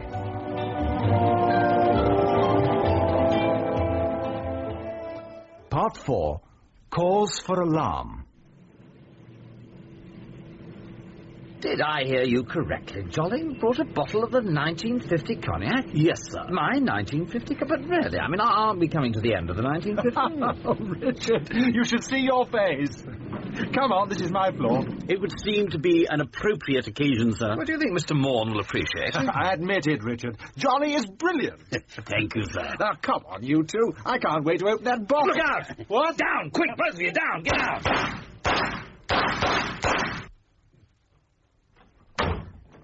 My God. You okay, Monty? Yes. Jolly? I believe so. Second door along the corridor, eh, Johnny? Yes, sir. Come on, then, let's get after him. Richard? Yeah, oh, you stay there, Monty. Stand back, Jolly. Now be careful, sir. Sir, over by the window. Yes, I can see. Oh, damn. Oh, no, you don't. Let go of me, you. You're not leaving just yet. Let me go. Come on, Johnny, give me a hand, will you? Get your filthy rotten... That's it, Johnny. I've got her, sir. That's better. Oh, very undignified, climbing through a window. Let go of me, you. Now, the more you struggle, the more it'll hurt. Jolly, the window, can you see anyone? Yes, sir. A man. Bottom of the fire escape. Shall I go after him? No, there's no point. He's got too much of a start. Pity. But we've nabbed one of them, haven't we? And will you please keep still? What's going on in here? Will you let me go? Jolly, Please? close the door. There's a good fellow. Yes, sir. Better, isn't he? You hurt me, you know. I'm going to have a bruise on my shoulder. Yes, I'm very sorry about that, but it was your own fault. I've got to get out of here. It was nothing to do with me, you know, what just happened. Really? Yes, I didn't know what you was going to do. I find that hard to believe. Anyway, we'll leave all that to the police, shall we? You mean they'll be coming here? Of course. Oh, no, I mustn't talk to the police. I mustn't. I mean, well, you know, in my line of business. Oh, yes, of course. But I'm not mixed up in this today, honestly. I mean, if I'd known what was going to happen, I'd have never have agreed to it, you know? Yes, still, it's too late now. Oh, well. But I didn't know, really, I didn't. Look, all I was told to do was come round here with this bloke and make out we was married, you know, and stay with him all day. Who rented the flat? I don't know. And the man you were with? I've never seen him before. And he hardly said a word all the time he was here. How much were you paid? 200 quid in advance. Oh, not bad. Well, that's what I thought. If only I'd known. Yes, and it's so unjust, isn't it? When the ones who are really guilty look like getting away with it, don't you agree, Johnny? I do indeed, sir. I mean, the man who was here with you, and also the fellow who arranged it. Who was that, by the way? I don't know. Are you sure? Yes. I just wondered, as you've been so honest with me. I told you, I don't know. Anyway, who are you asking all these questions? I'm a man who's just been shot at, so I'm very interested, naturally. Well, no, I can't tell you any more. I dare. I don't mind. Johnny, would you just nip down to the foyer? When the police arrive, bring them straight up. Tell them we've got one of the two gunmen. Very well, sir. No, wait. I didn't have a gun. It wasn't me. We can't be sure, though, can we? OK, Johnny. No, don't go. All right. What do you want to know? Just to arrange this little shooting party. Would you let me go if I told you? Well, I don't think I can do that, but I will put in a word with the police for you. Well, I was in a pub last night, and this bloke came in, said he needed a girl to do a job for him. It was going to take all day. Well, the money was good and well. I said I'd do it, and that's it. Not quite. His name, please. No, I can't. He said if I breathed a word about it... What was his name? Oh, all right, Modwin. Yeah, something like that. Or Lodwin. Could it have been Lodwin? Yeah, I suppose so. Oh, God, he'll kill me. No, he won't, Miss... what's your name? Lola. Lola Bridger. Well, Lola, if it'll put your mind at rest, Mr. Lodwin is in no position to kill anyone. But he might mark me, you know? No, I don't think so. But you have got yourself involved in a rather serious business. Oh, God, I knew it. You've got to let me go. Oh, God, it's the police. And you're sure there's nothing more you can tell me? No, I've told you all I know. Jolly, there's something I want to check in the hall before the police arrive, you know. Yes, sir. Would you mind taking charge of Miss Bridger for a moment? Certainly, sir. I mustn't talk to the police. I won't be a second, Jolly. Yes, sir. Will you please be still, Miss Bridger? Let me go. Oh! Oh, my leg! Oh! Oh! Oh! Oh! It worked, sir. As usual. Oh, man, the things you have to put up with him, of course. Yes, sir. You are all right, eh? Of course, sir. Yeah. Just a little over-dramatization for effect, you understand? Yes. Well, you know what to do. Of course, sir. Follow her, see where she goes, and expect you want her home address, if possible. That's right. And then back to the flat, Jolly. Do you suppose she knows more than she's told us, sir? No, I think we got the truth, but... She's a very frightened lady, sir. She is, Jolly. Anyway, off you go. I'll stay here, make sure Monty's okay, and tell the police what's been happening. More or less. Well, Mr. Rollison, I think we've done as much as we can for the moment. Thanks for your help. Pleasure, Sergeant. Won't trouble your friend again, not tonight. That's kind of you. He needs to rest. Yes. Well, good evening, sir. Good evening, Sergeant. Well, Monty, I think the police are just about ready to call it a day. Oh, thank goodness. Are they reasonably satisfied, you think? Intrigued would be a better word. Well, it beats me, I must say. By the way, I'm sorry I pushed you over when we came out of the lift. It must have hurt the leg. No, don't give it a thought, Richard. Anyway, I can always replace an artificial leg. That's true. But, you know, I just can't stop thinking about what might have been. Any one of us could have been killed. I don't think so. No, but surely that's obvious. It's to do with this case of Gillian and the farm. Yes. Well, you're involved. And I suppose Jolly, indirectly. My dear Monty, there was no case until a few hours ago. And remember, it was only this morning you asked me to help. Well? I rather fancy this shooting incident was planned before then. But that would mean the gunman was waiting for me. Well, whoever was waiting wouldn't reasonably expect to see Jolly and me here, would they? Richard, you're beginning to frighten me. Why should anyone want to kill me? No, you're jumping to conclusions. The wrong ones, I think. Reassure me, please. Monty, if you take a look in that lift, you'll see that all those bullets hit an area no bigger than a dinner plate. Now, that's some shooting. If that gunman had wanted you dead, you'd be dead. I still don't understand. It's my guess the little effort this evening was staged. I think it was meant to scare you. It certainly succeeded. But why? I haven't worked that one out yet, and I could be wrong. No, I'm sorry, Richard, but I still think I'm lucky to be here. Thanks to you. Oh, come on, Monty. Any ideas who the man was? No. What about that American chap? What, Red Brandt? Yes. Not sure I like the sound of him. Has Gillian been talking about him? Well, yes. He seems to be going out of his way to impress her. You know. I do. Well, we don't know anything about him, where he comes from, what he's doing over here. It's a thought, Richard. Yes, and let me add another. A touch of jealousy from someone not a million miles away from this flat. yes, all right. But be honest, you don't know much about her. Well, I'll bear it in mind, Monty. You know, I think Gillian would be very flattered. And you think she's safe? At your Aunt Gloria's? Oh, yes. No one knows where she is, do they, apart from us? Jolly and, the Brighton man, Inspector Bishop. Now, don't you worry, Monty. Well, that's easy to say, Richard. Look, tell you what I'll do. It isn't far out of my way. I'll go over and see her now. I'd be grateful. Anyway, it's better she hears about tonight from me rather than the papers or the news. She's had quite enough shocks for one day. And the sooner you get to bed, the better. Good night's sleep, and you'll be a new man in the morning. Oh, don't get up. I'll see myself out. Good night, Monty. Good night, Richard. Ah, well...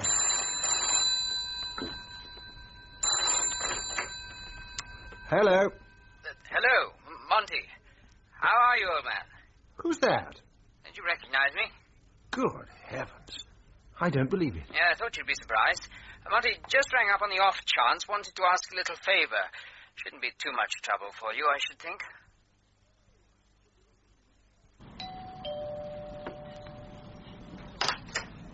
Hello, Molly. Oh, good evening, Mr. Rollison. Do come in, sir. Thanks. I hope I haven't called at a bad time. I expect my aunt's in the middle of dinner. No, sir. Lady Gloria's gone out with friends to the theatre. Oh, she didn't mention that to me. Still, not to worry. It's really Miss Selby I want to see. But she's gone out as well, Mr. Rollison. Oh, with my aunt? No, sir. She had a phone call about half an hour ago. And when she'd finished, she put on her coat and went out. What did Miss Selby say where she was going? No, sir. I told her to stay indoors. She should be resting. Do you mind if I use the phone? Oh, please, Mr. Rollison. Oh, by the way, Molly, Miss Selby's caller, it was a man? Yes. Did he give his name? Monty Morn, or Bishop? No. He just said he wanted to speak to Gillian Selby. I wouldn't be jolly, of course. Oh, I'd know his voice, sir. Yes. Nobody else knew she was here. Could he have been an American? Oh, I don't really know. He didn't sound American. Sorry, Mr. Rollison. That's all right, Molly. Well, thanks, anyway. Well, I'm getting no reply from home, so I suppose Jolly's been delayed. Look, I'm going back home now. It's possible Miss Selby may try to contact me. If she rings, would you tell her where I am? Yes, sir. Oh, and just one thing. What's that, Mr. Rollison? When Miss Selby left here, did she seem at all upset? Well, come to think of it, she did look... well, as if she'd had a bit of a fright.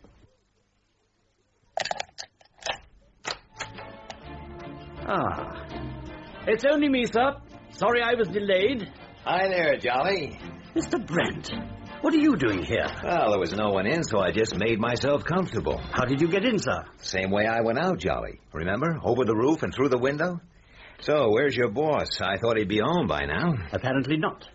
Still down at the cottage with Miss Selby, I suppose. No, sir. Where is he, then? Somewhere in London, sir.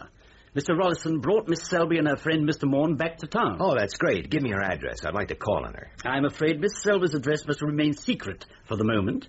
Mr. Rollison considered it best in the interests of her safety. So, I guess I'll have to ask the toff myself. That would be more appropriate, sir.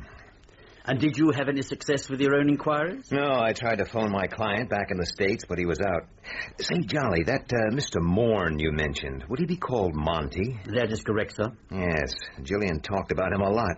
What kind of a character is he? Mr. Rollison should be home very soon. Say, what's eating you, Jolly? Sir? Are you under a vow of silence or something? No, sir. Well, I don't get it. Anyway, I've got some news for you. I figured I ought to meet this Mr. Morn, so I got his address and went over there this evening. Indeed, Hello there. Jolly. I'm in here, sir. I don't know what on earth's going on. Ah, Mr. Brandt. What are you doing here? Well, I've been trying to get some answers out of Jolly here, but he's not talking. Really?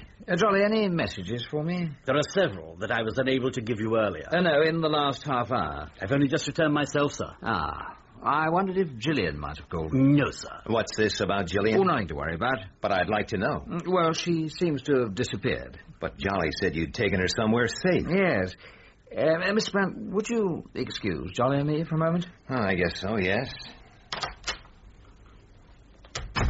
It's a nuisance him being here. Jolly, that girl you followed, any luck? Yes, sir.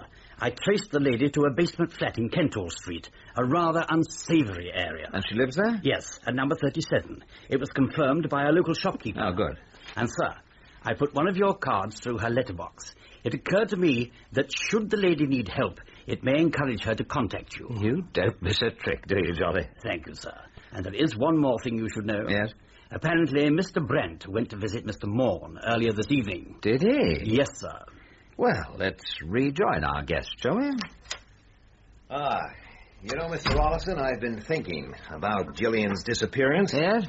You seem to be taking it a bit too casual for me. Yes, it is rather annoying. Annoying? It's a damn sight more than that, sir. Well, it's not your problem. You think not? Well, I'd like to see some action, and fast. Would you? Yes, sir, I would. And so you shall. Hey, what is this? Let go of me, Rollison. Don't struggle, Mr. Brandt. Don't want to break an arm now, do we? What's the... Jolly, would you go through Mr. Brandt's pockets, please? Very good, sir. If you tell me what you're looking for... I don't know, a knife. Perhaps one that was used to murder two men. Hell, you don't think that I did that. No knife, sir. You see? But what do you make of this, sir? Ah, now that is interesting, isn't it? It is indeed, sir. Well, Mr. Brandt, what can you tell me about this? I mean, one doesn't expect to find a man walking around with a gun in his pocket, unless he intends to use it. Hi, Cyril. Has Superintendent Grice gone home yet? No, I don't think so. Might just catch him. Supposed to give him this report. Ooh, you'll be popular. Anyway, you better go in. And the best of luck. Come in. Yes, what do you want, Constable? I was told to give you this, sir. Well, what is it? A report, sir. I can see that, laddie. Well, come on, don't keep it to yourself. A shooting incident, sir. Yes, yes. Well, I'll say goodnight, sir. This is all I need. Now, come back here, laddie. Well, he's really done it this time, hasn't he? Sir? You've read the report? Yes, sir. There are no injuries, no harm done. Oh, you think so, do you? It's on the report, sir. Look, laddie, if you ever read a report with the name Richard Rollison on it, you die for cover. Will you remember that? Yes, sir. It's the third time today his name's on our report. 2 from Brighton Police, now this one. And it's on my patch. This is too much. Is this Rollison a villain, sir? You could be right. Ah, well, I'd better go and see what he's been up to. Constable, tell him to have a car ready for me. Yes, sir. And then I want you to ring this number.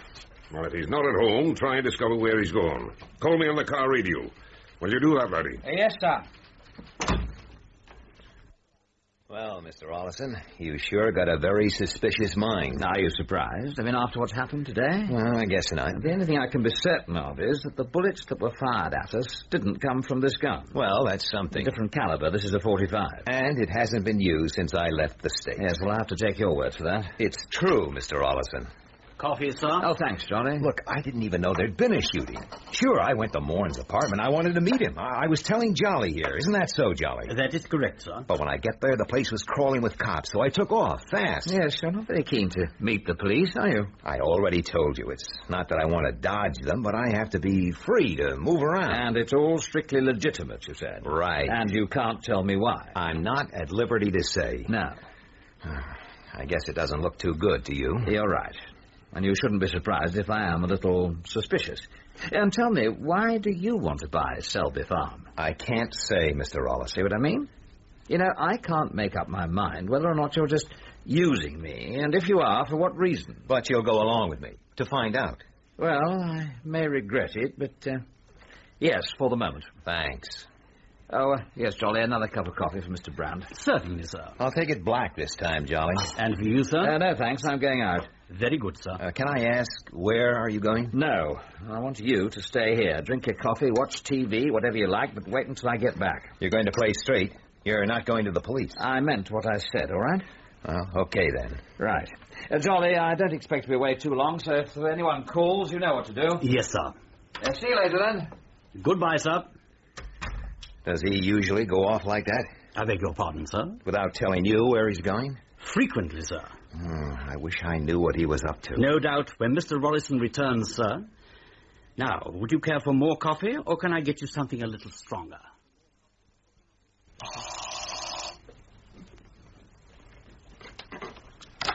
Richard! Hello, Monty. What are you doing here? I'm sorry to get you up. Oh, you're still dressed. Yes. Expected you to be in bed by now. I didn't feel too sleepy. Oh, in that case, I'll come in if I may. No, I can't leave it till the morning. I won't stay more than a minute or two. I'd rather you didn't. Excuse me, Monty. No, Richard, please. Who was it, Monty? Oh, shame on you, Monty. No, you don't understand. It's Richard. Oh, no. What on earth are you doing here? I might ask the same of you, Gillian. I told you to stay at my Aunt Gloria's. But, Monty, you promised you wouldn't. I didn't tell him, I swear. Oh, well, it's too late now. I'm sorry if I've arrived at a bad moment. No. Anyway, we might as well tell you now you're here. No, let me, Gillian. And I'm sorry, Richard. I know I shouldn't have phoned Gillian. Well, why did you? I'm sorry, but I had... Don't you care what happens to her? I'm doing my damnedest to make sure she's safe. That's what you asked me to do, isn't it? To help her. Yes, of course. Well, then. But that's what we wanted to tell you, Richard. I don't need your help anymore. What? You've been very kind, and I'm grateful. We both are. But now I'd like you to drop this whole business. Just forget about it. Really? Yes. We've been talking, Richard, and, well, Gillian's decided to do what those people want. To let them have the farm in exchange for Alan. Well, I'd never forgive myself if anything should happen to him. It's a small price to pay. I see. After all that's happened. And then when Monty told me about the shooting tonight... It really scared me, Richard. Well, I can't let this go on. I feel it's all my fault. Anyway, we've talked, and that's what I'm going to do. And at least it will put a stop to this whole dreadful business. You think so? Well, of course. Oh, I know the police will have to investigate the murders, but when the farm's gone and Alan's back home, we'll be out of it, won't we? You know, you amaze me. You really do, the two of you. Remember, Monty, you couldn't wait to get me involved, and Gillian, you needed help. You still do. But not any longer. So you're going to give in, are you? You're going to let these criminals, murderers, get away with it? Well, it's easy for you to say that. You're only concerned with right and wrong. I'm thinking about Alan. So am I. But it's not the same for you, is it? Gillian, listen. Someone wants your farm so badly they've killed 2 men and they've kidnapped your brother. Now, can you be sure that even if you do what they say, they'll let your brother go? I believe they will. Well, what's that? I didn't hear anything. Now, Richard, we're both... What are you doing? Quiet. No, don't go in there. Ah, gotcha. Come along, young man. Let him go, Richard. It's be kind to burglars day, is it? He's not a burglar. You're hurting. Tell him to stop, Gillian. Ah, you know Gillian as well, do you? In that case, I'm terribly sorry. Do forgive me. Yes, well, isn't anyone going to introduce me? No? Well, then, how about an inspired guess? Let me see. Alan Selby? Oh, Monty. Yes, I think I detect a slight family resemblance. Well, come on, everyone, what's wrong? Here we have one brother who was kidnapped, now safe, alive, and well. But he's not free, Richard, not really. What do you mean? Of course he's free. He's here, isn't he? They've only let him go for a few hours on one condition. Now, what's that? I have to persuade Gillian to let them have the farm. How can they get you back now? You can go to the police. You don't understand. This is a big organization. They'd get to me or Gillian somehow. We'd never be safe. I've got to do what they say. Well, I must say I've never heard of this before. The kidnappers releasing the kidnapped to organize his own ransom. They're obviously confident, Richard. They know they're going to get what they want in the end. Yes, it seems so. Now do you understand why we don't want any more help from you? No, not really. But it does explain a lot. You must stay out of this for Alan's sake, or for all our sakes. Oh, I want an end to all this business. That's why I've decided they can have the farm. Yes, well, it's your farm. You can do what you like with it. Yes. So you're dismissing me. Well, if you have to put it like that, yes, I am. Very well, then. And you won't do anything to upset the deal? I shall leave you to it, if that's what you mean. You promise? Have you ever known me break my word, Monty? No, Richard. Well, then. Oh, and just before I go, please be very careful, won't you? Well, I'll say good night to you all.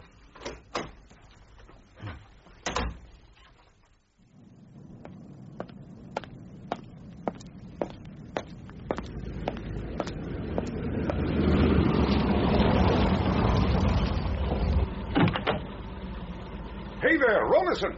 What? Oh, hello, Bill. I'm sorry I was miles away. What are you doing down here? Well, I'm looking for you. I'm flattered. How did you know where I'd be? Well, I heard you weren't at home. I've seen a report on a shooting incident just now, so I put two and two together. Some people wonder why you made superintendent. That's enough of that. Come on, get in. Thanks. Well, you've really excelled yourself today, haven't you? What do you mean? Well, at scene of the crime. Murder 1 at Brighton, murder 2 at Selby Cottage, and now this shooting incident. You get about a bit, don't you? You know me, Bill. I do, sadly. Still, I suppose it is rather overdoing it. I've read the police reports. I thought it was time I heard your version. Well, believe it or not, I just happened to come across them, if you know what I mean. Yeah, I've heard that before. No, really, Bill. How did you get involved in the first place? A friend of mine wanted me to look at a farm, this Selby farm. A girl he knows was trying to sell it. She'd had a little problem with the sitting tenant. He thought I might be able to help, and that was it, really. How did these two murders come into it? Search me. Except they were both men who wanted to buy the farm. You know who they were, of course. I recognize Gus Fenner. He's been calling himself Lodwin. Yes. You ever heard of Charlie Habden? Oh, vaguely. He was the other one. That's right. I got the details from the Brighton police. Fenner and Habden used to work together, you know. Oh, did they? That's why I'm particularly interested in what's happening to them. Could be tied up with another wee job I'm working on just now. Oh, what's that? Well, you mind your own business. Sorry? Oh, no. In fact, it's not so wee. Nearly too big.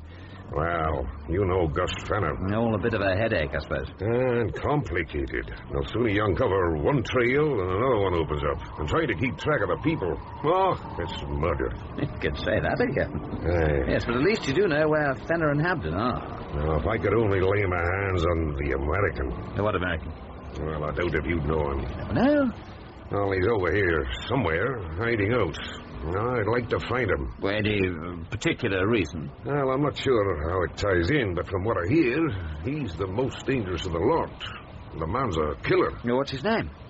It's Brandt. William T. Brandt. Bill? Yeah?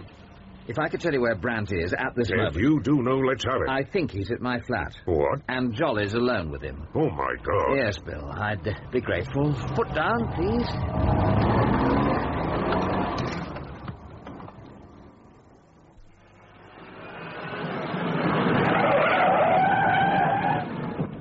Right, you get on up there. I'll follow you. Thanks, Bill. And for God's sake, be careful. Where the hell's my key? Jolly? Jolly, where are you? Jolly! Good evening, sir. Oh, Jolly, are you all right? Indeed I am, sir. Thank God. Well, where's Brandt? Is something the matter, sir? Where is he, Jolly? Mr. Brent left just 2 or 3 minutes ago. Oh, good evening, Superintendent. How nice to see you, and looking so well. Aye, it's good to see you as well, Mr. Jolly. Oh, those downstairs. He's not here, Bill. Apparently he left a couple of minutes ago. We've just missed him. Well, at least Mr. Jolly's okay. I'm afraid I don't understand, sir. Superintendent Grice has just told me Brandt is a very dangerous man. And you were concerned for my safety? That's about it. You're a very lucky man, Mr. Jolly. Forgive me, sir, but I would not have placed Mr. Brandt in that category. He seemed a very civil person. You shouldn't judge a book by the cover, Mr. Jolly. Nevertheless, sir, I believe I am a good judge... Oh, forget it, Jolly. Anyway, why did he leave? I asked him to wait for me. Well, sir, Mr. Brent was becoming a little agitated about your own whereabouts. And when I took the call from Scotland Yard, he was decidedly nervous. He waited for a while, then decided to leave. Well, did he say where he was going? Only that he was going to drop out of sight. Oh, that's hard luck, Bill. I'm sorry. Look, why don't you come in for a nightcap? No, I'll get on back to the yard. Well, at least we know Brandt's in London. That's something for us to work on. Oh, well, thanks for everything. I'll be hearing from you, I suppose. Oh, you can depend on that. Good night, Mr. Jolly. Good night, Superintendent. Well, thank goodness that alarm came to nothing. I can tell you, Jolly, I was just a little worried. But there was no need, sir. After your initial caution, I was always keeping a very close eye on Mr. Brandt. I'm sure you were.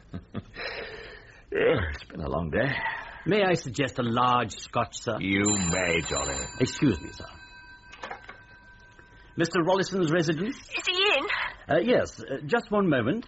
It's Lola Bridger, sir. Oh, yes. I wonder what she wants. Thanks, Jolly. Hello? Is that Mr. Rollison? It is. Oh, Mr. Rollison, you've got to help me, please. They're after me, I know they are. Not so fast, Lola. Who's after you? I told you, didn't I? I said they'd kill me if I talked. I should never have said what I did. But who is it that's after you? I saw them hanging round the end of the street.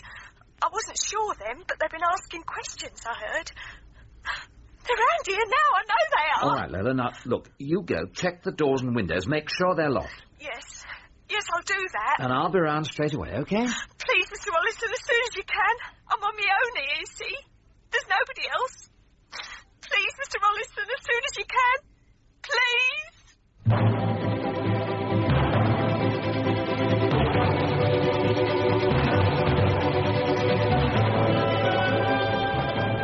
That was part 4 of The Toff on the Farm, a serial for radio dramatised by Roy Lomax from the novel by John Creasy, starring Terence Alexander as the Toff with Robert Dorning as Jolly. Gillian Selby was played by Heather Stoney, Monty Morn by Terence Hardiman, Red Brandt by Ed Bishop, Superintendent Grice by Duncan Lamont, Lola Bridger by Liz Gebhardt, and Alan Selby by Alaric Cotter. The producer was John Fawcett Wilson.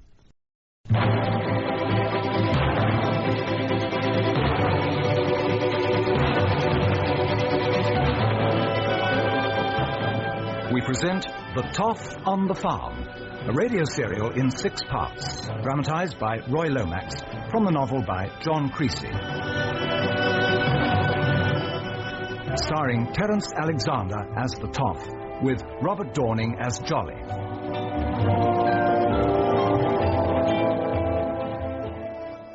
Part 5, A Step in the Dark. How long will it take to get there, Jolly? About 15 minutes, sir. At this pace... I don't drive any faster. No, sir. I must say, Miss Bridger certainly sounded very frightened on the phone. Sounded, sir? Do you doubt her fear is genuine? I'm not sure, Jolly. But did she give any indication as to why she was afraid? Well, apparently 2 men have been watching her flat. They've been asking questions about her. No more than that, sir? Not really. But you'll remember when we caught her after that shooting incident, she was very worried about what might happen if she talked too much. But she knew very little of importance. She could identify the man who fired at us. That's true, sir. But I'm inclined to think we should treat this visit with some caution, don't you agree? I do indeed, sir. Excuse me, sir. Yes, Jolly? Would I be right to assume that you are approaching this case with rather more caution than usual? Well, how do you mean? Well, sir, if I may say, your style is generally one of panache. You prefer to attack, eh, Jolly? Forgive me, sir. I meant no... Oh, no, Jolly. No, you're right, of course. But if I'm to attack, I need a target, don't I? And this is all so nebulous, like chasing shadows. Very frustrating for you, sir. Yes, it is, Jolly.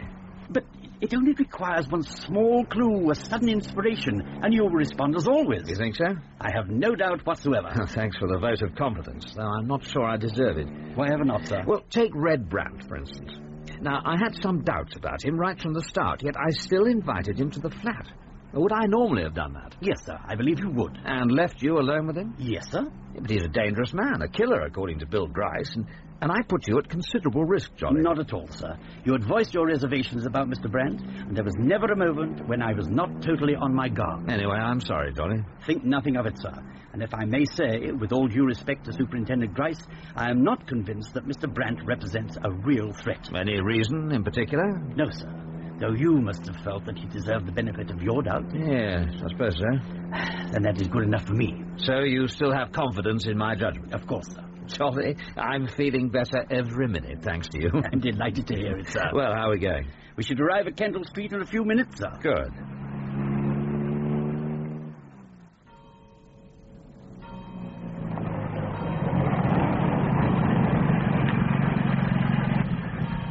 Better not to park right outside the house. No, sir. Which one is it, Johnny? Over there, sir. Number 37, opposite the tobacconist. Ah, yes. Well, Jolly, are we walking into a trap, do you think? Difficult to say. Well, I suppose it's eyes open and be prepared, eh? Yes, sir. Come on, then.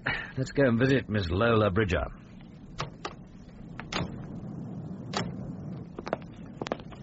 Hardly what one would call a salubrious neighbourhood, sir. No, not really. It's a basement flat, you say? Yes, sir. At least that means we can go down without disturbing the rest of the house. This is it, sir. Oh, just a minute, Johnny. Sir? No lights in the flat. No, sir. Look, let me go down first, just in case. Very well.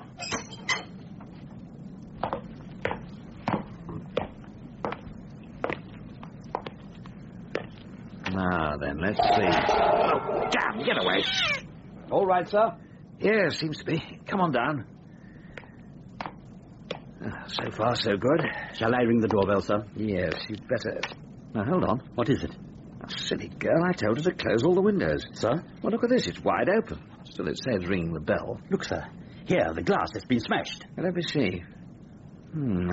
Hand in there could just release the window catch. You think it's been opened from outside? It could be, Johnny. Look, I'm going in. Now, do be careful, sir. Yeah, that's right. That's it. Good. I'll open the door for you. Thank you, sir. Come in, Jolly. Thank you. If you'll close the curtains, Jolly. Yes, sir. And now we can have some light on the subject. That's better. Yes. Well, that's rather nice, don't you think? Yes, sir, but where's the lady? Inexpensive, but quite good taste for... What is it, sir? Here. Behind the sofa. Oh, sir. Yes, I'm afraid so, Jolly. She's dead. That's dreadful. Just like Fenner and Habden, another knifing. Careful, sir. It's all right, I'm not going to touch the body. How long ago do you think? The time it took us to drive here. Can't have been more than 30 minutes. Yes, sir. You see, Jolly, it's happened again. Just too late. One step behind. Please sit down, sir. You're looking very tired. Just about had it. I really have. Now, don't say that. What can I do next, Jolly? Tell me that. The only thing I do know is that whoever is behind all this, they're leaving no loose ends. Which is no help to you. That's what I mean, Jolly. I haven't really left square one. Well, sir... Well, what? Have you fully considered square one? The start of this whole affair? The sale of Selby Farm? Go on, Johnny. Well, sir, it's all the dreadful things that have happened. But they started there, did they not? But I need hardly tell you that... hold on a minute. Sir? Yeah. Thank you very much, Johnny. I don't understand, You're sir. Brilliant. I've always known it. But what have I said? So many unknowns, but yet that's the answer, right to the heart of the matter. It won't be easy. No, sir. We'll need help. Bert Ebbert, I think. Oh, I'm sure he'll be only too happy. Right, Johnny. You wanted us to attack, that's what we're going to do. Now, let's see, where's the phone? Sir? Ah, yes, good. I'll get on to Bert right away, and then we'd better call the police. Yes, sir. Well, and who have we here? Oh, hello, Bill. Caught me in the act, eh? What? I was just ringing you, and here you are, right on cue. Where you do? Of course. Hello, Mr. Grice. Mr. Jolly, this the young lady? Ah, so you know. You'd be surprised what I know, Rollison. I'm sure. Okay, Sergeant, have a look over the flat, and don't touch anything. Hello, sir. I'm sorry, Bill, you'll find some of our prints, I'm afraid. Oh, the boys will love you for that. Well, I suppose you want to know all about it? No, I'd like to hear it from Mr. Jolly. Sir? No, it's all right, Johnny. Go ahead. Oh, we found A here, just like this, Mr. Grice. Let's have a look. Well... And what sort of a story are you going to give me this time, Rollison? Oh, really, Billy? Not very convincing. We all know you've been tipped off. You knew what to expect when you came here. You think so? Well, of course you did. Look, it's the second time this has happened to me today. It's becoming a habit. Not a very nice one. It is rather unfortunate. That's one way to describe it. You know what I mean, Bill. It's someone's idea of a game, and a very nasty game. Very well, Rollison. We did get a tip-off. I admit it. That's why we're here. What's your reason? Well, this poor girl telephoned me an hour or so ago. Asked me to come over. Did she tell you why? Well, she sounded frightened, and, well, that's why I'm here.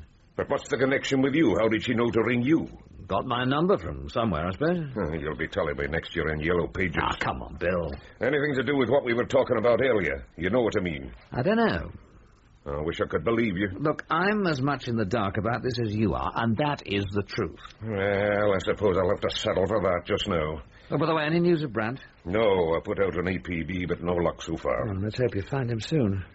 Now, is there any reason why Jolly and I shouldn't be? I'm trying hard to think of one, but I can't. Anyway, I know where to find you. Yes, Sergeant? Nothing much at first, item. Looks like she was on the game. Was she? Well, we'll get down to some real work when the amateurs are out of the way. Oh, charming. Well, far be it from me to interfere with the police in the execution of their duty. And that must be the joke of the year. Come on, Jolly, we're obviously not welcome. I'll be in touch, Bill. I'm sure you will. Goodbye, Mr. Jolly. Goodbye, Mr. Grice. Have you met him before, Sergeant? The tough, you mean? Aye. Not in connection with the case, huh? He goes his own way, I'm afraid. So I've heard, sir. Well, if he's involved in this one, he'd better watch his step, or he's likely to find himself in a lot of bother. Yes, sir. No, I suppose we'd better have another look around here and see what we can come up with. Oh, thank goodness we didn't have to hang around there too long, Jolly. Trouble is, you never know with Bill. Yes, sir. Pity he arrived just when I was trying to ring Bert. If I may say, sir, you cope with that very neatly. No, thank you, Jolly. And, sir... Yeah? It's good to see you back in your usual form. Well, I was never a very good defensive player, Jolly. Yes, sir. In fact, there's only one problem at the moment, I think. And what's that? Bert Ebbert's reaction when we wake him from his well-earned beauty sleep.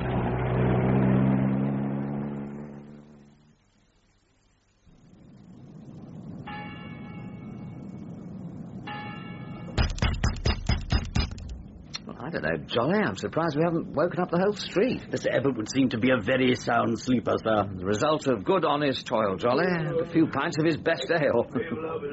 Oh, excuse me, sir. That sounds like someone. Yes, I think we've roused him at last. Now, what sort of time do you call it? Hello, Bert. Long time no see. No, it isn't. It can't be. I'm afraid so, Bert. Mr. Law, well now. Sorry to drag you out of bed at this unearthly hour. Don't give it a thought, Mr. Law. Ain't that Mr. Jolly? Good morning, Mr. Ebbert. Well now, come on in, the two of you. Oh, thanks, Bert.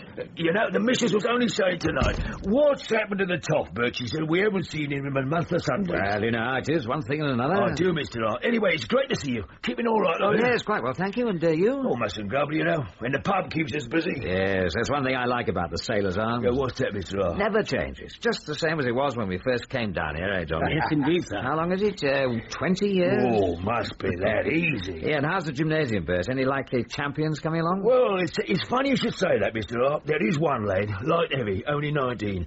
He's got a left hook like Henry Cooper. He's in the area finals, you know. Really? Yeah, he's a natural, Mr. Hart. Give him another year or two, a few more pounds. Yeah, he's a good boy. Well, it won't be your fault if he doesn't make it. Oh, he's got a chance, Mr. Hart. But boxing's a funny game, you know. Anyway, gentlemen, can I get you a drink? Well, no, not just now, thanks, Bert.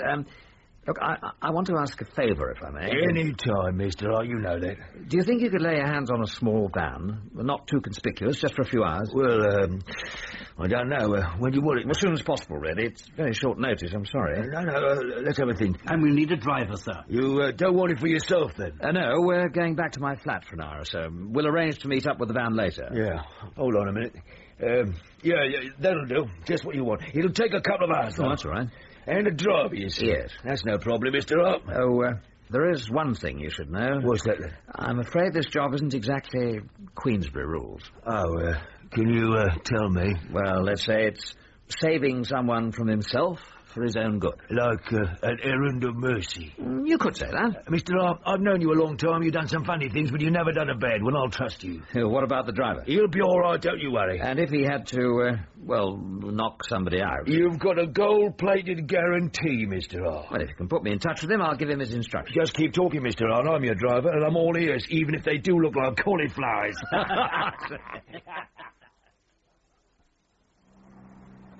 Well, Jolly, I think we're more or less organised now. Not much more we can do until 0 hour. No, sir. Time to put up our feet for an hour or two. A short rest would be most welcome. Yes, it's been a long day. Excuse me, sir. Yes, Jolly? I realise that recent events have rather preoccupied us, but we do seem to have forgotten Miss Selby, sir. Oh, not really. But her sudden disappearance. I know where she is, Jolly. You do, sir? Mr. Morn rang her, and she went over to his flat. You saw her there? Yes, should have told you, but as you said, we've had other things on our minds. Indeed we have, sir.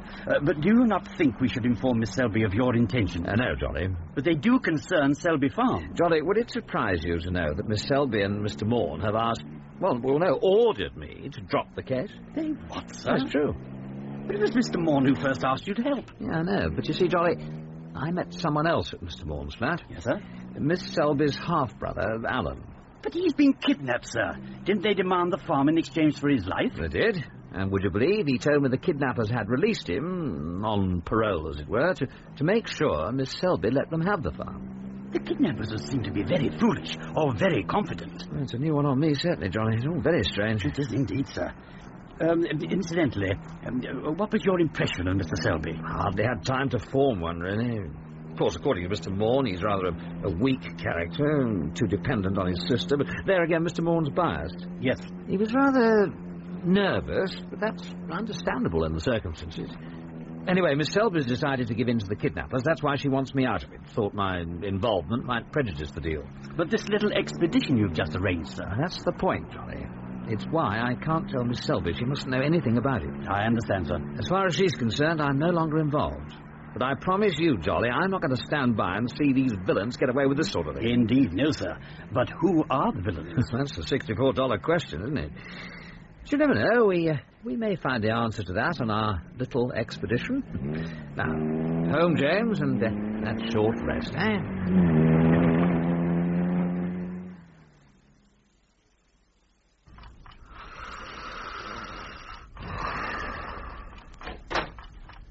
Monty,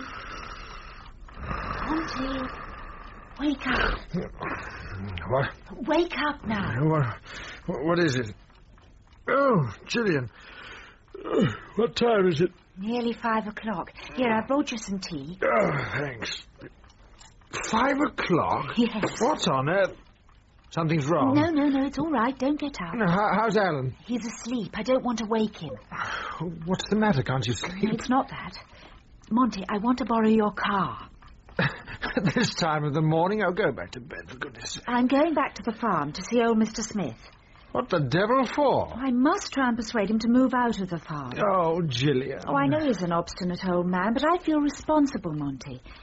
I mean, now I've decided to let these people have the farm, we know what they're capable of. They won't just ask him to leave, will they? But it's their problem, Gillian. Remember what Richard said? These people will go to any lengths to get the farm. I thought we'd finished with him. We have. But it's true, isn't it? What about the police? What do you mean? Well, they'll still be at the cottage, won't they? The murder, remember? Oh, well, I'll have to take a chance on that. Anyhow, it's a good way from the farm. They won't see me. But you can't be sure. Oh, well, I don't care. I'm going down to see Mr. Smith. He's an old man. He may get hurt. I must do something. Well, if that's how you feel, it is. Then I'm coming with you. Well, you don't have to. Anyway, you should rest your leg. Oh, my dear Gillian, you can't rest an artificial leg. Oh, well, you know what I mean. Well, you go and make some toast or something while I'm getting ready. Oh, all right. And remember, when we get down there, if old Smith tries to give any trouble, you just leave him to me.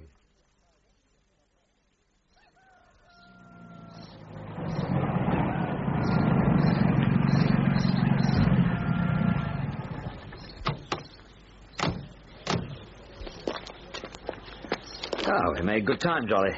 No sign of Bert Ebbert. As you say, sir, we're a little early. Well, doesn't look as though Mr. Smith's up and about. No, sir.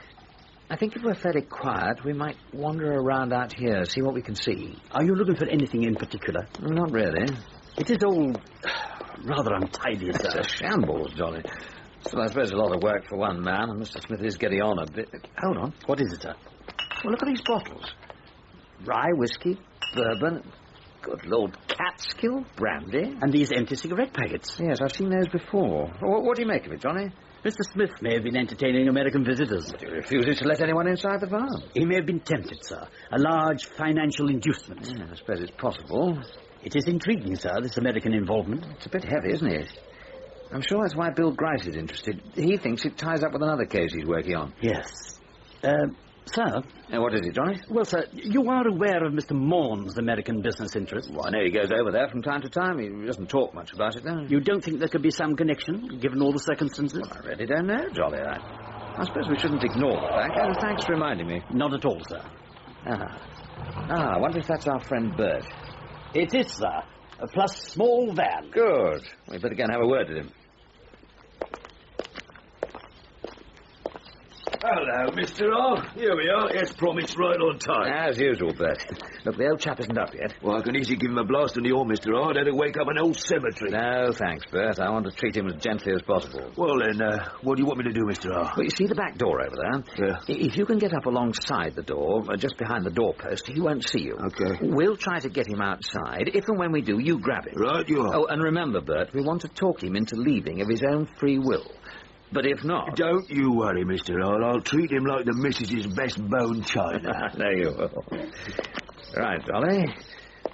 I'll let you knock on the door. Enough to awaken, but not to annoy. Very well, sir. Just about right, I'd say. All right, blast you. I can hear you. If you think I'm deaf or something. Oh, dear. It was a good try, Jolly. Now then, what's all this racket? Good morning, Mr. Smith. Who the hell are you? His name's Jolly, actually, Mr. Smith. Here, I know you, don't I? Yes, we met yesterday. Isn't it a wonderful morning? I told you to stay off my property. You most certainly did. There, I warned you, didn't I? If I may say, Mr. Smith, I'm sure Mr. Rolleston would never... Well, the same goes for you. But you're in danger, Mr. Smith. Oh, I am I? We'll soon see about that. Oh, Lord. Sorry, Bert. It's all right, Mr. R. We'll have to try again, Jolly. Very good, sir. Now, what did I tell you? Mr. Smith, be careful with that shotgun. I've had enough of you two. Yeah, put your hands up, Jolly. Yes, sir. That's better. Now, please, listen, Mr. Smith. Now, you listen, Mr. Nosy Parker. Now, you get off my property or else. If only you'd be reasonable. Now, you back off. I'm going to count to 3. Look, 3 people were murdered That's yesterday. their hard luck. 1. One of them was a woman. Shut up. 2. You could be the next. 3. Mr. Smith, you Come wouldn't... on, I warned you, didn't I? Okay, Bert. You know, Monty, it isn't really necessary for you to come down to the farm with me. Gillian, for the last time, I'm not going to let you face Smith on your own. If he gets angry, there's no knowing what he might do. All right, if you must. And now, just give me a minute. I'll leave a note for Alan. Let him know where we are. Well, do you think you should? Why not? Those people who kidnapped Alan, they may find out where we are. You don't think Alan would tell them? Well, I don't know. What if they came here? We can't leave Alan without some sort of note. Oh, I suppose not. Yeah, well, look, I'll put it on the bedside table. He'll see it when he wakes up. All right, Monty. How is he, Mr. R? Do you think he's hurt bad? Oh, I don't think so. What do you say, Jolly? It was a nasty bump on the head, sir, but I think it looks worse than it really is. Well, I'm sorry, Mr. R. I really am. But if he hadn't tripped over the step just as I was... Oh, that's perfectly all right, Bert. It wasn't your fault. Oh, my head. Ah, he's coming round. He could very easily have ventilated the 2 of us, eh, Jolly? Indeed, sir. I only meant to scare you. You did that all right, Mr. Smith. I didn't mean to hurt no one. Oh, my head. Yes, I think we ought to get you to a doctor. I don't want no doctor poking me about. You're not a young man, Mr. Smith. Heads can be funny things, you know. Got to be careful about a crackling and that. Isn't that right, Mr. R? Oh, indeed it is. Yeah. You're trying to scare me. No, but I knew a fellow once. Got a bump on the head, done nothing about it. What about him? Oh, don't bear talking about it. He lost everything. Had to leave his home. What do you say? Couldn't look after himself no more, could he? They had to bung him in an institution. Dead tragic it was. Deplorable. It would be a pity, Mr. Smith. What do you mean? Well, if you were unable to stay on at the farm just because you wouldn't see a doctor. I don't know. Well, It'd have to be someone what understands about heads. Of course, mate. That's only natural. In fact, I know just the man for you to see up in London, Harley Street. And he really knows about heads? Look, mate, what he don't know about banged-up nuts ain't worth knowing. And I'm sure Mr. Ebbett would be only too pleased to take you up to London to see him, wouldn't you, Mr. Ebbett? That's right, Mr. Jolly. Yeah, and remember, Mr. Smith, the sooner you go, the sooner you'll be back here again. Well, all right then. I'll go. A very wise decision, mate. Right, come on, let's be having Yeah, but I'm coming back, you know. I'll be back. See you later, Mr. Arnold. Come on, old sport. Well, Jolly, we've finally made it. He will be all right, won't he? Mr. Smith is fairly indestructible, I should imagine, sir. Yeah, good. Well, now we can go through the farm with a fine-tooth comb. See if we can discover why it's such a sought-after residence. Incidentally, sir. Yes, Johnny? I took the liberty of giving Mr. Ebbett a key to the flat. It occurred to me that if there were any posts or messages, he might bring them back here with him. An excellent idea, Jolly. Now, let's go inside the farmhouse and begin our search.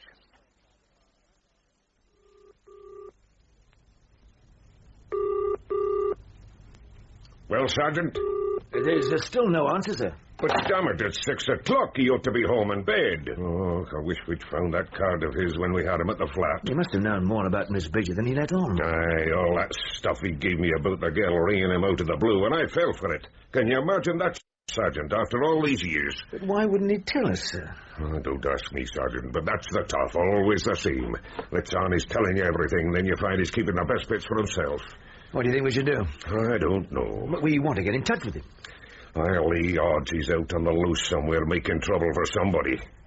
Well, he'd better not look to me to pull his fat out of the fire, eh, Sergeant? No, sir. No, he'd better not. Sergeant. Yes, sir?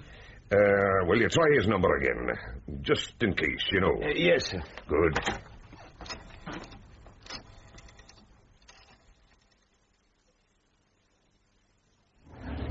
Oh, dear me.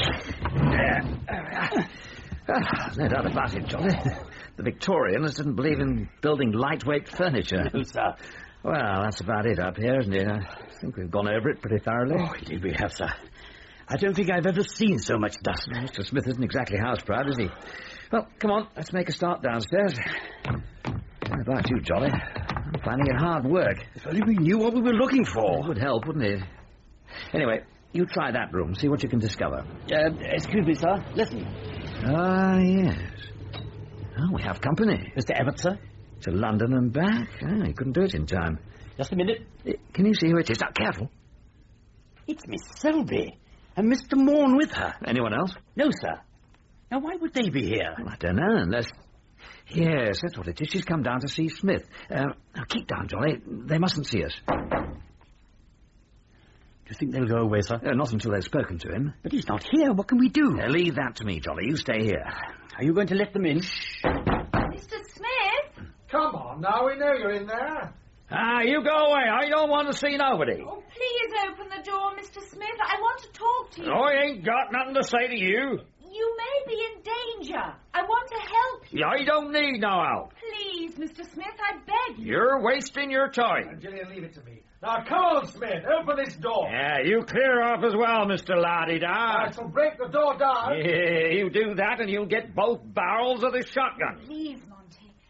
Mr. Smith, it's about my brother. He may be killed. I must talk to you. What?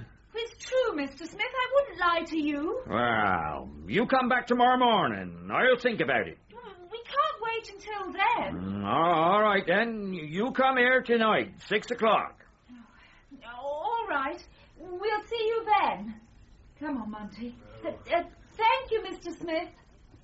Well done, sir. Most convincing. I hope so, Johnny.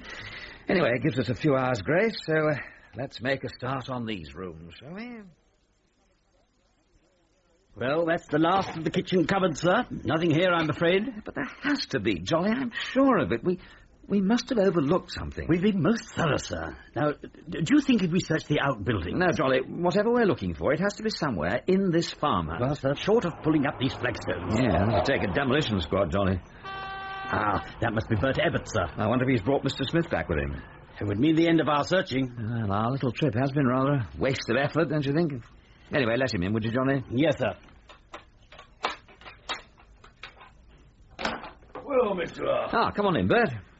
I called in at your flat and there was this envelope addressed to you, Mr. Jolly. Oh, thank you, Mr. Abbott. Well, Bert, what have you done with Mr. Smith? He's over at my place, sleeping like a baby. He saw the doctor? I'll say. He's all right, I hope. Oh, yeah, he's right as rain. In fact, I took him back to my pub for a brandy. He was so relieved there was no stopping him. Got through half the bottle before he passed out. You had any luck here, Mr. O? No, afraid not, Bert. You've gone through the whole house, have you? Every inch we've checked. Walls, floorboards, nothing.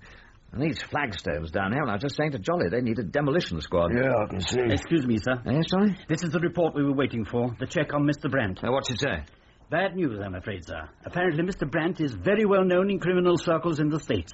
And in fact, the report confirms all that Mr. Grice told you about him. Well, no doubt, I suppose. Not at all, sir, according to this. Hey, Mr. R, come over here a minute. Now, what is it, Bert? Have a look at this. Yes? Well, can't you see something different about this flagstone? Not really, no. Well, I'll tell you, this flagstone's been taken up and turned about face before it was put back. How do you know? Oh, excuse me, Mr. R. Mr. Jolly, there's a big iron shovel by the stove, if you wouldn't mind. Certainly, Mr. Abbott. Yeah. You see, Mr. R, I used to work at mending pavements when I was a lad. You don't forget what you learned, but it's not easy to spot if you don't know. Here you are, Mr. Abbott. Thanks. You will want it up, Mr. R. Yes, I do, Bert. Right, then. Let's have a go. See if I'm as good as I used to be. Here you are, Mr. R. Thanks, Bert. Uh-huh. I say, Jolly, come and look at this. Good gracious. You see? The hole is just big enough to take it, isn't it? But what is it, Mr. R? It looks to me like a type of metal safe, sir. That's just what it is, Jolly, but this is a rather special type of safe. You know, I do believe we've discovered the mystery of Selby Farm.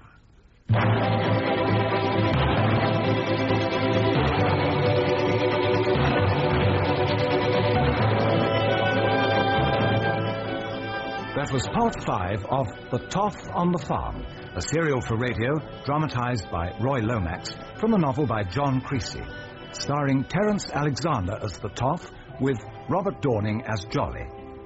Gillian Selby was played by Heather Stoney, Monty Morn by Terence Hardiman, Superintendent Grice by Duncan Lamont, Mr. Smith by Reg Lye, and Bert Ebbett and the police sergeant by Douglas Blackwell. The producer was John Fawcett Wilson.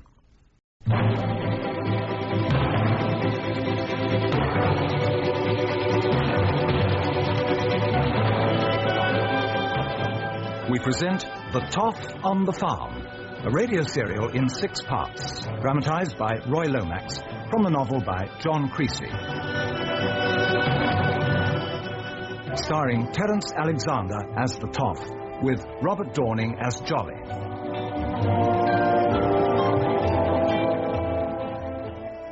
Part 6, The Mystery of Selby Farm. Right, Sergeant. How do things stand at the moment? No change, sir. Still no answer from the Toff's flat. You rang again? 5 minutes ago, sir. And you tried Mr. Morn? Same thing there. No one answering. Aye, well. Have you heard any more from the Brighton police? Inspector Bishop cleared his men from the area over an hour ago. Good. And you're sure the Toff and Mr. Morn are at this Selby farm? That's what I was told on the telephone, Sergeant. That's where it's all going to happen. Might they be in danger now Bishop's withdrawn his men? I hope not. But it's possible, sir. Look, Sergeant, I've been working on this job for weeks and getting nowhere. Now, at last, we get a break. I've got to take the chance. But we are going down there. We are, Sergeant, but we got to be careful. Move in too soon and we might blow it. Too late and, well, we could lose the whole game. And, what about the Toff, sir? Pity we can't contact him. I don't know about that. What do you mean, sir? Well, you know, it's just possible he'll blunder on in his own way and maybe force the pace without knowing it. And if anyone can play it by ear, he can. It's a bit risky, sir. Aye. For the Toff, I mean. I know what you mean, but I said we've got to take the chance. Haven't we, Sergeant? There you are, gentlemen. Take a good look at it. The cause of all the trouble. The mystery of Selby Farm, sir. Right, Jolly. And we might have missed it but for you, Bert. Don't mention it, Mr. R. I'm still impressed. You know, I think I fancy a breath of fresh air. I shall be grateful, sir. The odour in here is rather overpowering after a time. Exactly, Jolly. Though no doubt Mr. Smith grew accustomed to it. Ah, yes, that's better. Indeed it is, sir.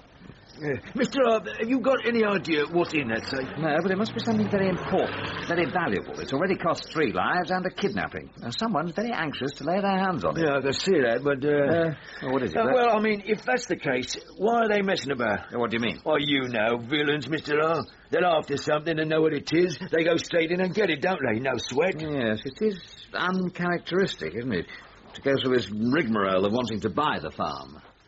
Unless... Of course, they didn't know where the safe was hidden. Yeah, it would have taken a bit of finding. Yeah, it could have taken days, weeks. They'd practically have to pull the place apart.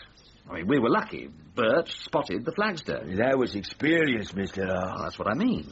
But it could be the answer. They had to buy the farm to give themselves time. And what of Mr. Smith, sir? That's a good question, Johnny. They've already killed 3 people.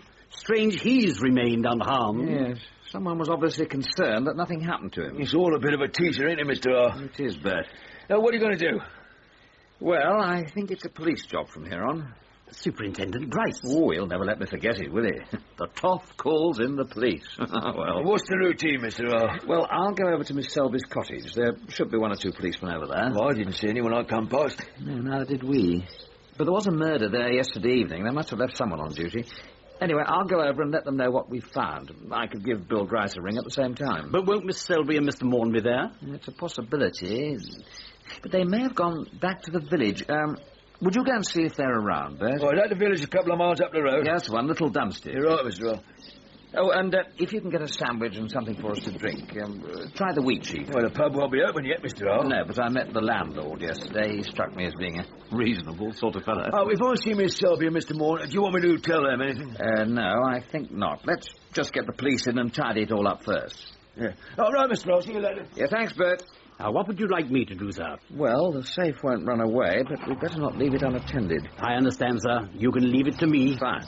Oh, sir, the report we had on Mr. Brandt. You didn't see it? No, we slipped up on him, didn't we? It would seem so. Well, let's have a look, Dolly. Well, as I said, sir, a known criminal in the States, murder suspect, a very dangerous man. Yes, all very unpleasant. You see? Known to carry a knife. Ties up with the murders, isn't it? Yes, sir. So many miscalculations in this case, Johnny. Unfortunately, sir. Thank God we found the safe. At least we've scored 1 hit. Yes, sir. Well, I'll go on over to the cottage. Let the police know what's been happening.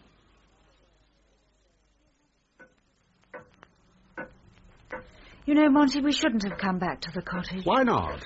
Oh, I don't know. But after what happened... The police wouldn't have left if they weren't satisfied. Well, I still think we should have gone to the village. Look, Gillian, this is your home. You've a perfect right to be here. Well, I suppose it's handier for the farm. No, that's another thing. I'm not going to sit around here until 6 o'clock waiting for Smith to grant us an audience. Damn it, he's your tenant. But he said he wanted us to... I don't care what he said. If you'd let me do it my way, we'd be inside the farm by now. I'd have had Smith out of the place quick enough. But that's what you want, isn't it? Why you came down here? Yes. Well, then. Look, I'm sorry, Gillian, and I'm just not going to wait any longer. I'm going over there now. Please. He'll either listen to reason or I'll use this to persuade him. What? No, it's all right. I don't intend to use it. Just frighten Where him. did you get it? An old service revolver belonged to my brother. Oh, I wish Richard was here. We should never have asked him to drop the case. He wasn't helping you, Gillian. In fact, I've been very disappointed with him all along. When you consider his reputation, I mean, look at the way he trusts that American chap, Brandt. So do I, Monty. Well, I think you're wrong. Why? I've been worried about Brandt right from the start. Let's face it, no one knows anything about him, what he's doing here. Well, he came to buy the farm. That's what I mean. You know, it wouldn't surprise me if he was behind Alan's kidnapping. Oh, no, Monty. He's involved in this business somehow. I know he is. Anyway, that'll keep for now. I'm going over to see Smith. Who's that, Monty? Well, I don't know. You're not expecting anyone? No. Oh, do you think it's the police? It could be, I suppose. Come back to check something. No, you stay here. I'll see who it is. Richard. Ah, good morning, Monty. What the hell are you doing here? I'm pleased to see you, too. Well, you know you're not welcome. No, I'm sorry. We've already told you. We want you to stay out of our affairs. Oh, who is it? Oh, Richard. Hello, Gillian. Well, what are you doing here?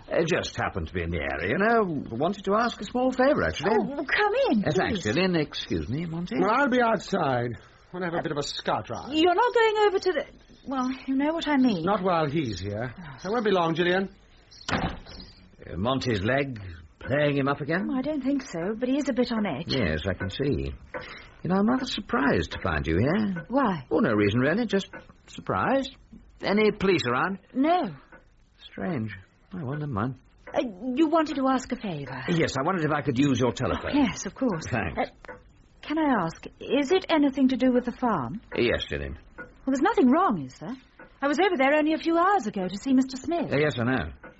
How? Will you two get off my property? What? Come back at 6 o'clock. It was you we spoke to? Yes, I'm sorry about the deception, but it was necessary.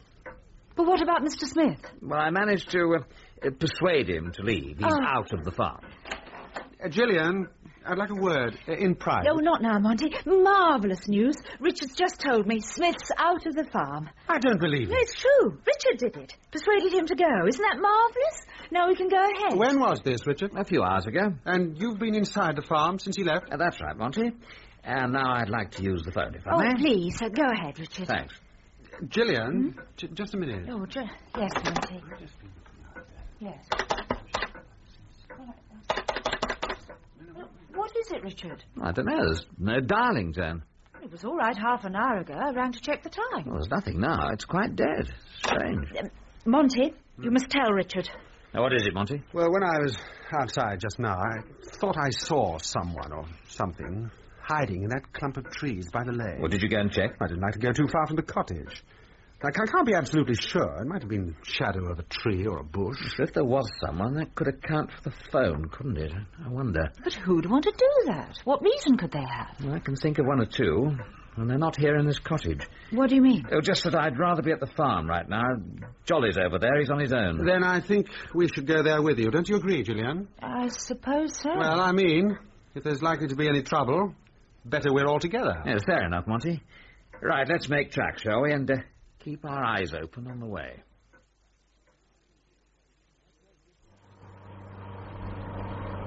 How close in do you want to go, sir?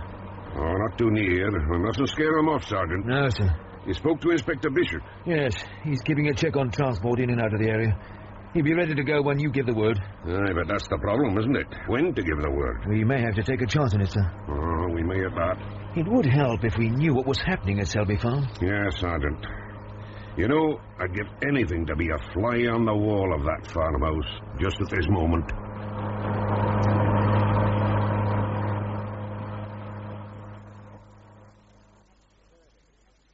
And you're absolutely sure, Jolly, you haven't heard anything, seen anyone around the farm? No, sir. As I said, everything's been very quiet, just as it was when you left. Oh, thank goodness for that. So this is what all the trouble's been about. That's right, Gillian. But I don't understand, Richard. How did he get there? I mean, it looks terribly heavy. I don't know. You try to open the safe. You weren't tempted, Jolly? Oh, no, sir. Who's that? Well, we won't know until we answer it, will we? Now, what are you doing with a gun, Monty? Well, you'll never know. Put it away, for goodness sake. Well, hello. I think you'd better come in. Alan, what are you doing here? Why shouldn't I be here? Well, I didn't expect to see you, that's all. Why did you go off like that, leaving me at Monty's? I was worried. You were asleep. We didn't want to disturb you.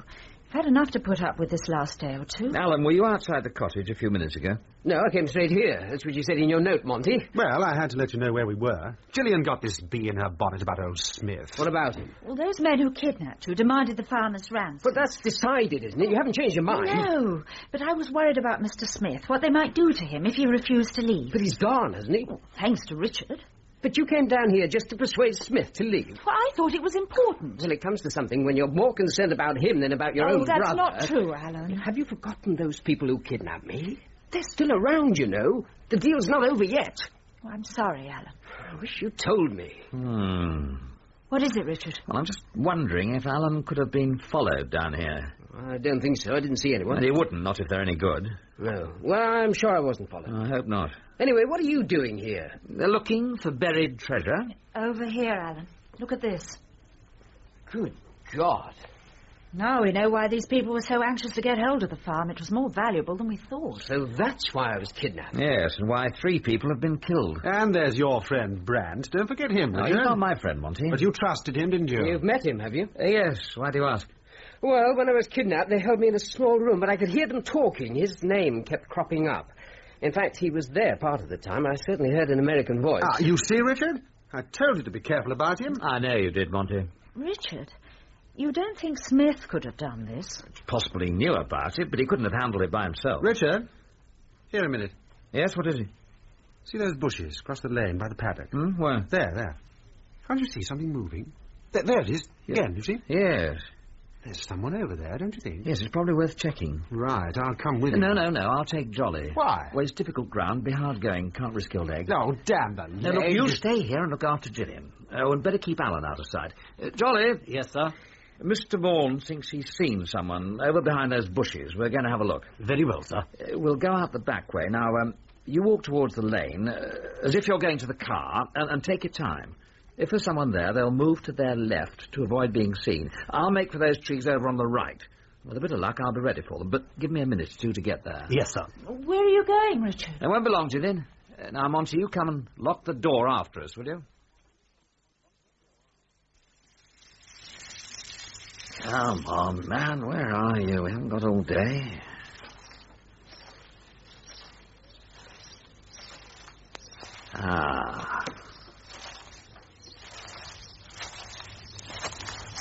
Got you. What? No, you don't. Let me go. Not this time, Mr. Brandt. Now, keep quite still, will you? You're breaking my arm. Very possibly. Okay, Jolly, I've got him. Coming, sir. For God's sake, Rollison. Take the hiding in the bushes now, have you, Mr. Brandt? Mind your own damn business. Mr. Brandt. You're making a mistake, Rollison. You've got the wrong man. Sorry about that, sir. I wonder what was happening, Jolly. He moved back, deeper into the bushes, sir. Oh, never mind, we've got him. We've made a mistake, Jolly. That's right, Rollison.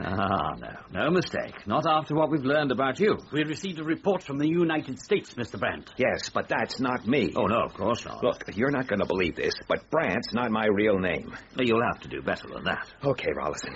I might as well come clean with you. My name's Forbes. Eddie Forbes. I work for the FBI. I'm on a job over here. Brandt's the guy I'm investigating. Identification? I don't have any on me. I thought not. Oh, this Brandt guy, he's real big time. But he doesn't show himself much, even in the States. And no one knows him over here. I was hoping I might get a break if I used his name. Oh, it's a good story, eh, Jolly? Yes, sir. And it happens to be true. But what are you doing here at Selby Farm? Well, this case I'm working on, it's tied up with this place. Well, as it happens, I think we may be able to check your story, or part of it. What do you mean? There's someone at the farm who may recognize you, or at least your voice. Look, Rollison, I don't think I ought to let Come on, Brandt, you've no choice at the moment. Let's go, shall we?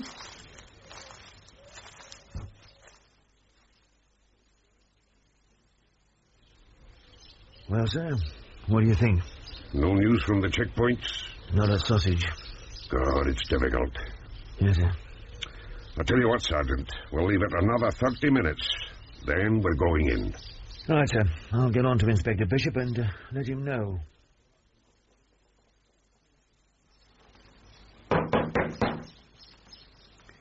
There's no answer. I don't understand, sir. Neither do I. I told him to lock it.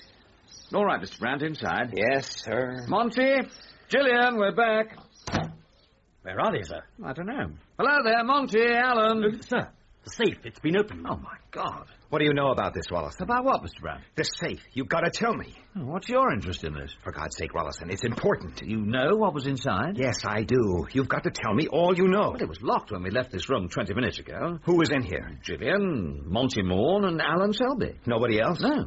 God, I'd never have guessed they were in on it. You know what? Look, you're not making sense, Mr. Brandt. The safe's open. The contents are missing. Who else could have done it? I don't believe it. And they've got away. They might be anywhere by now. Well, there's no point in us rushing around in all directions. It'd be a waste of time. Perhaps you'd like to tell me what you know, and we may get some ideas. I'm sorry, Monty, but I still can't understand why we had to leave the farm the way we did. But we've told you, Gillian, we couldn't let Richard know. Oh, I don't see why not. But he'd have tried to stop us. Look, you've been worried sick about Alan, haven't you? What might happen to Well, you know I have. Well, surely his safety is more important than anything else. Well, of course. Look, Gillian, will you trust me? No more problems when I've handed this over, I promise. Well, is that why we've come to the Wheat Chief? Yes, now come on. The sooner we get this package off our hands, the sooner we'll be free of this whole business. Well, I'm not an expert, but it sounds like a fairly lethal weapon. It is. When the damping device is withdrawn from the Eon drive, well, it's a sort of vast time bomb. I hate to think what its effect would be. But it is safe now. Well, assuming the whole unit is still in the cylinder, yes. But I won't be happy till it's back in that safe. And you say it was stolen 6 months ago? Right. Is this Brandt fellow, well, the other Brandt, is he a spy? No. Oh, why did he steal it? Rawlinson, can you imagine what a device like that is worth to a really big-time criminal? It hardly bears thinking about, eh, Jolly? No, sir. But how did you know it was hidden at Selby Farm? Well, that was a stroke of luck, Jolly. You see, we suspected Brandt was behind the job, but he wasn't over here when it was pulled. Well, there was an English end to the operation. That's right. Anyway, everybody was lying low, obviously hoping the fuss would die down. But a couple of weeks ago, Brandt suddenly appeared on the scene again, from nowhere.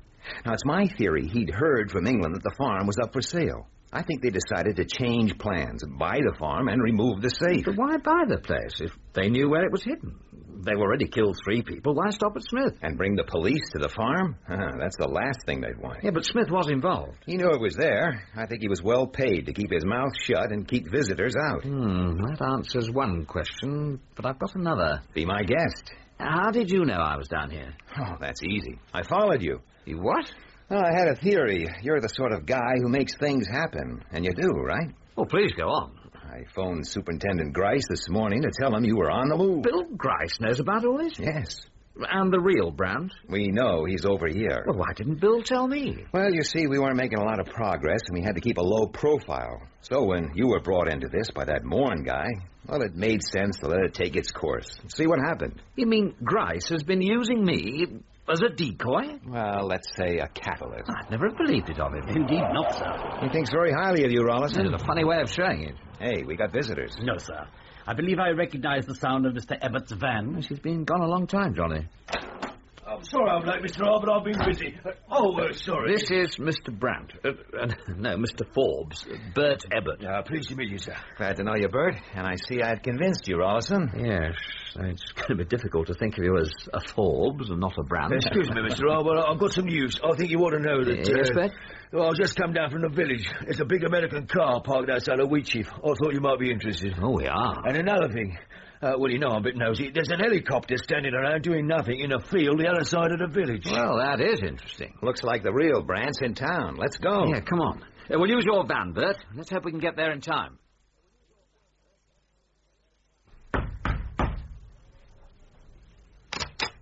So you finally got here, Selby. Sorry I'm late. Who are these people? I said just you and me. I had to bring them. I couldn't leave them at the farm. Well, you'd better come in. Thanks. What kept you? I was beginning to worry. Just 1 or 2 little problems. Like what? Oh, nothing serious. You sure? Yes. Fine. Well, I see you brought our precious little package. This is it? Hand it over, then. That's it. Oh, baby, I've gone to a lot of trouble to get my hands on you. But you're worth it. Oh, boy, are you worth it. This is just as it was in the safe. This is beautiful. You've done a good job, Selby. Thanks. Well, now, I've got a minute or 2 before I leave. Aren't you going to introduce me? Yes, this is Gillian, my sister. Glad to know you, honey. Hello. And Mr. Monty Morton. Hi. I'm sorry I didn't catch your name. This is Mr... Don't need to be shy, Selby. My name's Brandt. What? That's right, honey. William T. Brandt. But you can't be. I've met Mr. Brandt. I know him. I don't aim to show you my passport. Gillian, please. But, Monty, this isn't Red Brandt, not the one who came to the farm. Look, Alan, you've done what you came here to do. I think we should go. I can't, not just yet. Monty, please, I'd like to go. Yes, all right, Gillian. Come on. Hold it, mister. You're not leaving this room. At least not yet a while. I'm sorry, but I'm afraid you can't stop us. This gun says you don't even get to that door. Oh, come on. You'll use it, Monty, please. That's good advice, Mr. Moran.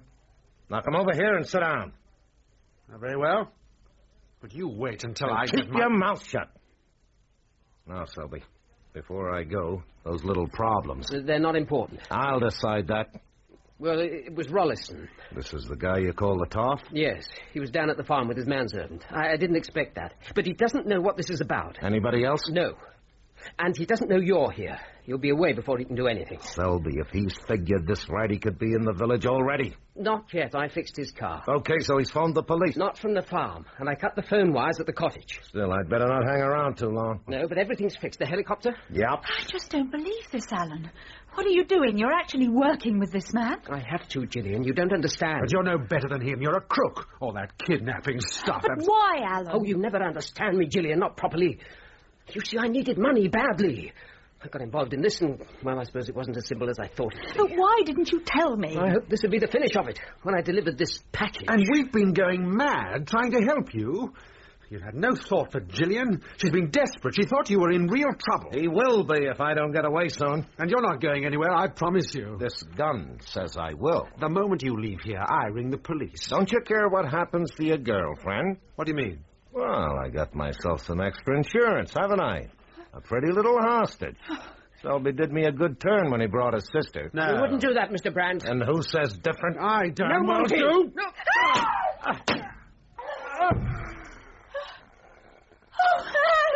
Your brother was stupid, Miss Selby. You killed him. Stupid. He shouldn't have gotten away. Oh, Monty. He's killed Alan. Come on, Miss Selby. I haven't got time to hang around here. What is it, Monty? I can't move. It's my leg. It's all right. I'll stay here with you. You're coming with me, lady. Now move. No. You want me to finish off your boyfriend? Oh, no, please. Come on, then. Gillian. Coat pocket, there's a gun. Take it. Monty. Quick, hide it. What are you two talking about? They'll catch you, Brandt. You won't get away. Oh, Monty. Don't worry, lady. He's just passed out.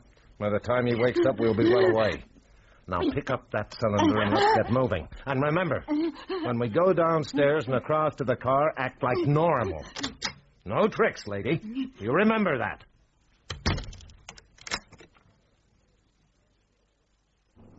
Hope we've got you in time, Mr. R. Yeah, fingers crossed, Bert, eh? Stop a minute. All right. You're coming out of the wheat sheaf, do you see? Gillian, and there's a man with her. Yes, that's Brandt. Miss Selby's carrying something. Is that the missing cylinder? That's it, Jolly. Bert, where's that helicopter? In a field, a couple of miles down this lane, Mr. R. He's got to get to the car. He's got to turn round. Yes, I've got an idea. What's that, Rollison? I'll tell you on the way. Let's get moving, Bert. We haven't got much time.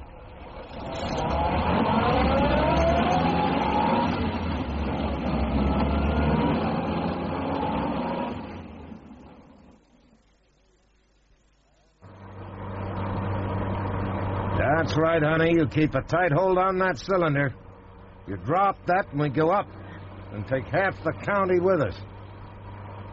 Don't have much to say, do you? Look, honey, you got nothing to worry about. Right, so your brother got shot. He was stupid. Should have kept out of the way. See, I don't kill people unless they get in my way. Like Lodwood and Habden, they had it coming. And the girl, well, she knew too much. But I can be real nice to people I like. And I like you, honey. No, I mean it. If you're nice to me, What the hell? This I can do without. Hey, you! Move those cows out of here. Sorry, sir. Won't keep you long. Now, come on. Get out of the gentleman's way. Come on, now. Oh, the stupid fool. Hey, you're driving them in closer. Sorry, sir. Come on, girl. Come on, now. Get away, damn you. I can't move. Okay, right now. What the... Gillian, give it to me. What? Thanks. Now, come on, Gillian. What's this? No, honey. No, you what? Gillian! Gillian. Oh, my God. He shot Alan. Yes. Okay, Gillian, okay. I had to do it. Yes. He murdered Alan. Take care of her, Red. She needs you. No worry, Rollison. I'll look after her. Well, Bill, trust you to turn up late, as usual. Oh, looks as though you handled it well enough without me. Just about. A nasty business, though. Yes. How's Miss Selby? I think she'll be all right. Be gentle with her, Bill. Hey, you know I will. Yes, of course. What do you think, a suspended sentence? Well, I can't see it as anything else, can you? I suppose not, in the circumstances.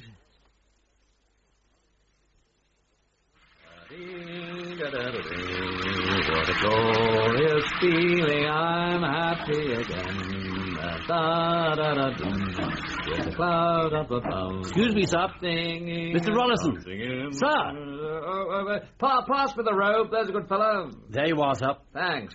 Sorry, Jolly, what is it? That was Miss Selby on the telephone. She asked if you would care to spend the weekend of the 24th at Selby Farm. I don't know. Have you checked the diary? You're free that weekend, sir, and I gather Mr. Morn is also invited. Really? You know, he's taken the news very well, hasn't he? Indeed he has, sir. I don't know. These Americans don't waste any time, do they? No, sir.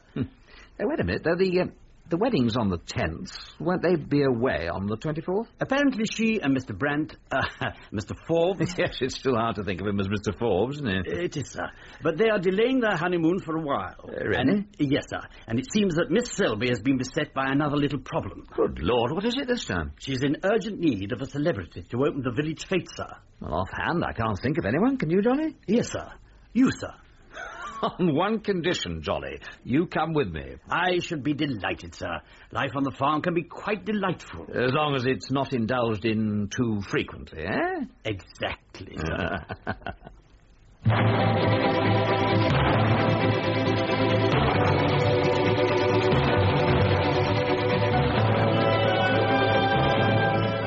That was the last episode of The Toff on the Farm, dramatised by Roy Lomax from the novel by John Creasy, starring Terence Alexander as the Toff with Robert Dorning as Jolly. Gillian Selby was played by Heather Stoney, Monty Morn by Terence Hardiman, Alan Selby by Alaric Cotter, Eddie Forbes, alias Red Brandt, by Ed Bishop, the real William T. Brandt by Alan White, Superintendent Grice by Duncan Lamont, and Bert Ebbett and the Police Sergeant by Douglas Blackwell. The producer was John Fawcett Wilson.